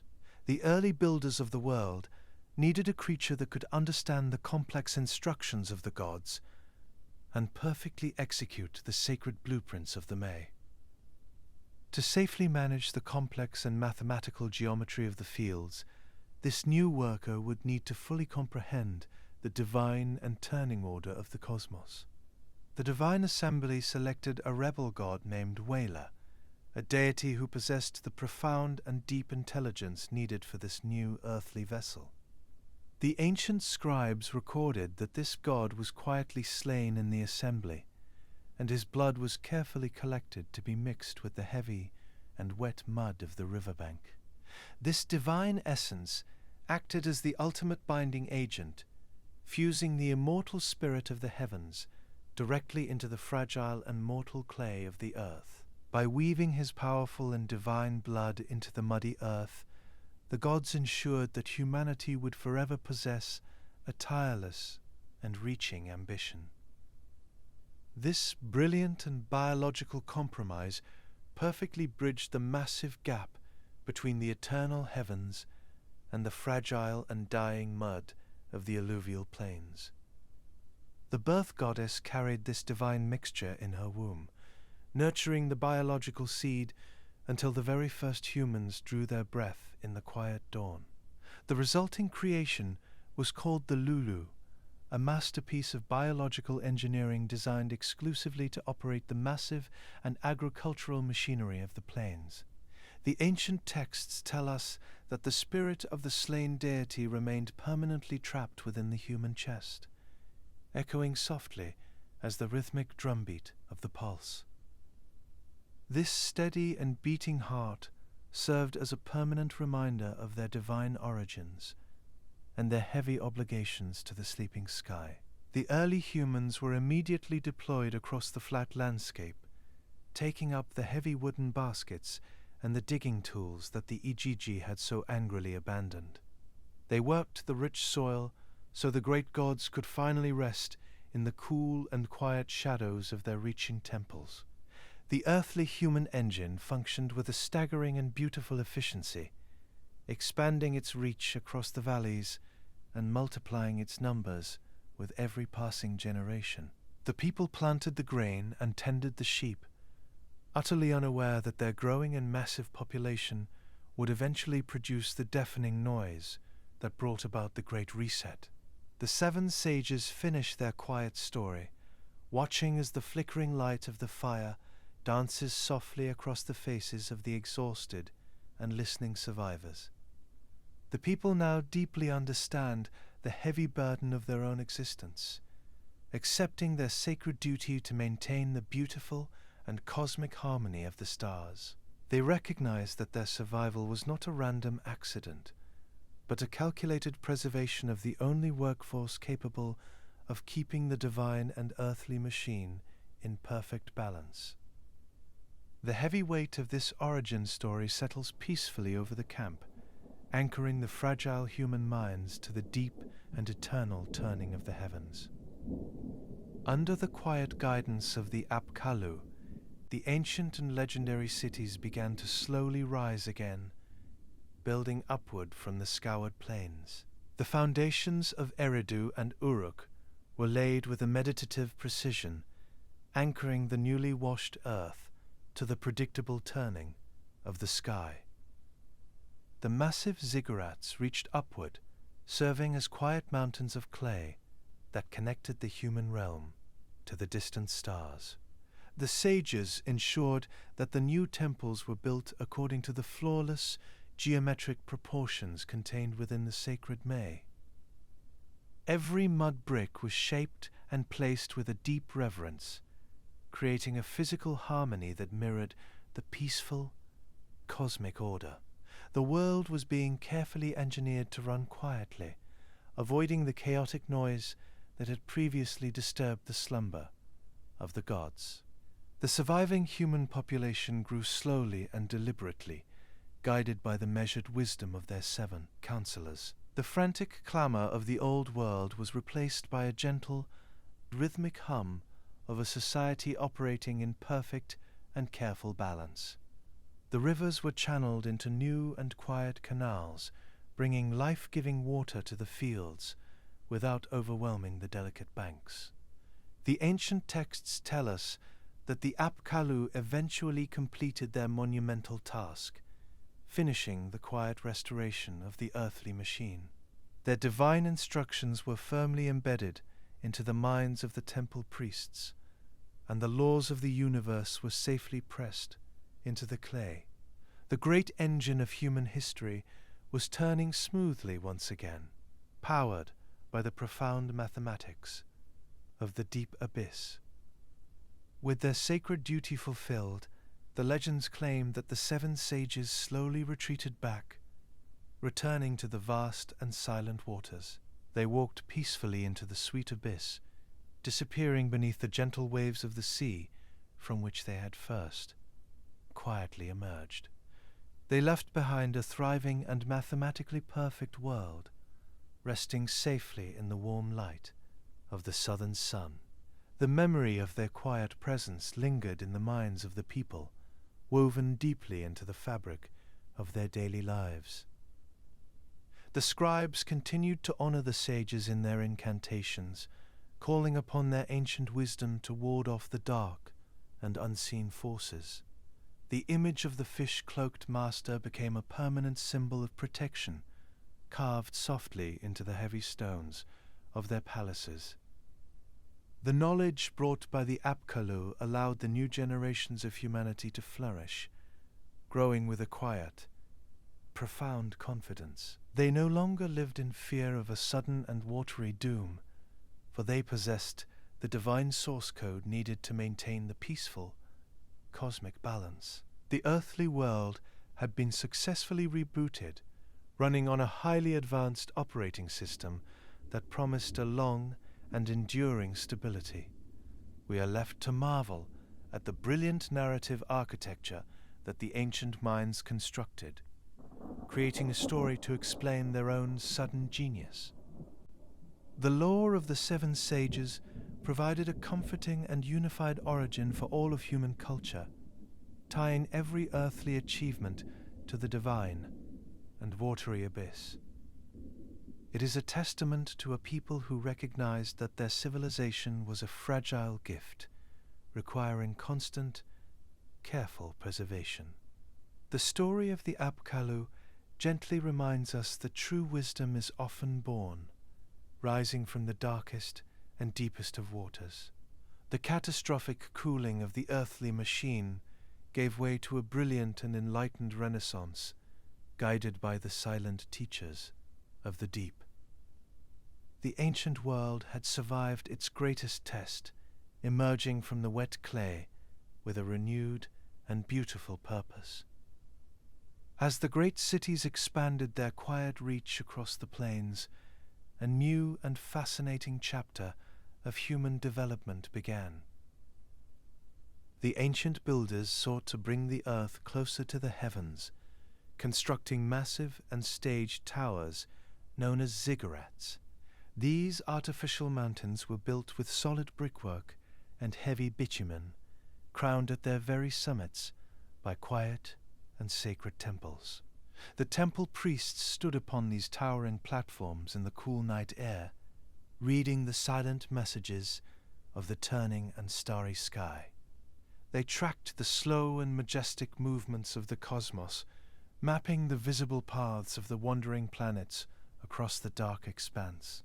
The early astronomers divided the night into careful and equal segments, creating a great band of constellations that mirrored the turning Earth. They watched the moon pass through these heavenly stations, moving peacefully through the heavy and silent darkness of the ancient world. The ancient observers recorded the shapes of the divine animals, mapping the bright stars of the mighty bull of heaven. They tracked the true shepherd of the sky and the great twins, following their predictable and comforting paths across the turning night. The heavy scorpion and the leaping goatfish maintained their silent watch, guarding the deep and eternal rhythm of the cosmic wheel. Every careful observation was carried down from the towering terraces, brought safely into the quiet shadows of the sprawling tablet house. The weary astronomers handed their vast and sweeping knowledge to the scribes, the dedicated keepers of the human and cosmic memory. In the deep stillness of the mud-brick rooms, the overwhelming vastness of space was gently pressed into the soft river clay. The scribes of the ancient world dedicated their entire lives to this heavy task, working softly by the flickering golden light of oil lamps. The young students were guided by the strict discipline of the school fathers, the master teachers who oversaw the quiet and rigorous academies. They were assisted patiently by the big brothers of the tablet house, ensuring that every delicate wedge was placed with absolute and perfect precision. They were not only mapping the vast and silent geometry of the stars, but also capturing the gentle and predictable rhythms of the human heart. The ancient teachers gathered the quiet wisdom of the passing generations, pressing it into the earth so it would never be lost or forgotten. The clay tablets reveal a profound and intimate understanding of human nature, preserving simple truths that still echo softly in the modern mind.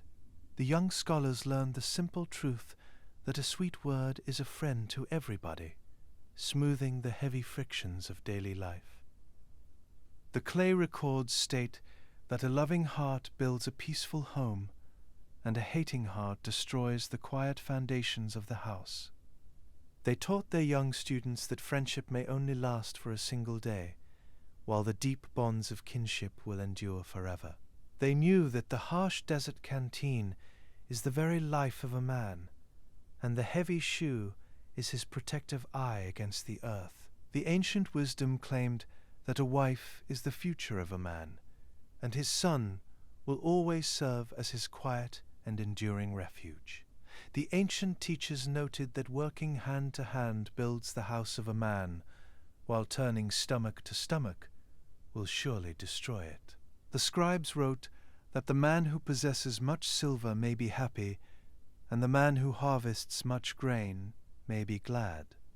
Yet they also knew that the humble man who has nothing is the only one who can easily and peacefully sleep. The ancient scholars who tended these vast and quiet archives never viewed themselves as the brilliant inventors of their own highly advanced culture. They understood their heavy burden as a sacred and profound duty, serving as the humble restorers of a deeply ancient and divine past. The scribes believed they were simply copying the sacred blueprints of reality, the hidden and majestic algorithms known as the May. They knew that these divine instructions had been handed down peacefully, brought forth from the sweet waters of the deep abyss by the water god Enki. The scribes worked with a deep and meditative reverence, ensuring that the flawless harmony of the universe remained unbroken across the turning generations. This profound devotion to the ancient source code brought a deep, calming order, a system that perfectly balanced the earthly and the divine. Their steady and careful work ensured that the spark of civilization could survive, resting peacefully in the dark until it was needed once again. Research suggests the ancient people did not see dreams as accidents of the mind, but as profound messages sent from the deep and silent parts of the universe. They believed these visions were a direct communication from the divine, offering quiet guidance for the waking world, connecting the inner world of the sleeping soul to the great and mathematical design of the heavens above. In the ancient city of Lagash, the records indicate the pious ruler Gudea lay down to sleep and saw a divine figure revealing a temple rising with absolute and mathematical precision. He did not question this profound vision, but instead he shaped the heavy mud bricks and raised the towering walls exactly as the sacred dream had commanded. This monumental effort served to safely anchor the celestial patterns of the starry sky directly into the soft, cooling mud of the earth. This magnificent achievement was carefully pressed into heavy clay cylinders, remaining safely preserved in the dark earth for over 4,000 years. It stands today as a quiet and beautiful testimony to a distant time when the path of a human life was guided gently by the whispers of the night. The exact same stars that the priests watched from their towering ziggurats still sparkle in the deep and freezing expanse. The cooling clay of the broken walls slowly surrenders the heavy heat of the day as the ancient earth continues its patient and rhythmic motion through the void. You are a living part of these quiet stories now, serving as a peaceful witness to the same long memory that the dedicated scribes sought to save from the drifting sands. The deep solidarity of the ages remains completely unbroken, for the very same mysteries that kept the ancient watcher awake on the temple roof are moving softly through your own resting mind. There is a profound peace in knowing that you are never alone in your wandering, and that the steady pulse of the first cities still beats quietly within the way you measure your passing days. You are a true heir to this ancient inheritance, standing peacefully on the dark shore of a vast cosmic ocean that has no end. The heavy work of the waking world is finally finished, allowing you to drift safely into a soft and restorative silence. The cool air settles gently over the long shadows, keeping the profound secrets of the clay entirely safe beneath the protective weight of the earth. The turning stars will continue their eternal watch, and the great rivers will continue their slow and patient flow. The cosmic memories of the ancients will remain perfectly secure, held gently and forever in the quiet hands of time.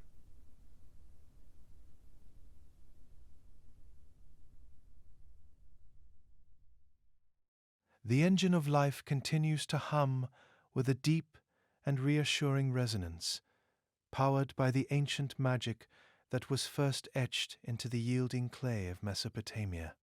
We have traveled from the first sparks of divine awareness in the subterranean abyss to the towering ziggurats that once reached bravely toward the soaring clouds. Now, as the long shadows of the past stretch across the silent ruins of the plains, the world settles into a profound and absolute stillness that reaches to the distant horizon and beyond. The heavy work of the ancient kings and the quiet calculations of the scribes have finally been laid aside, surrendering to the protective weight of the earth. Within this tranquil silence, we find that the passage of thousands of years is but a single fleeting breath in the magnificent lifespan of the universe. The same eternal stars that guided the first astronomers still spark in the deep expanse, watching over the sleeping archives with a calm and measured scrutiny.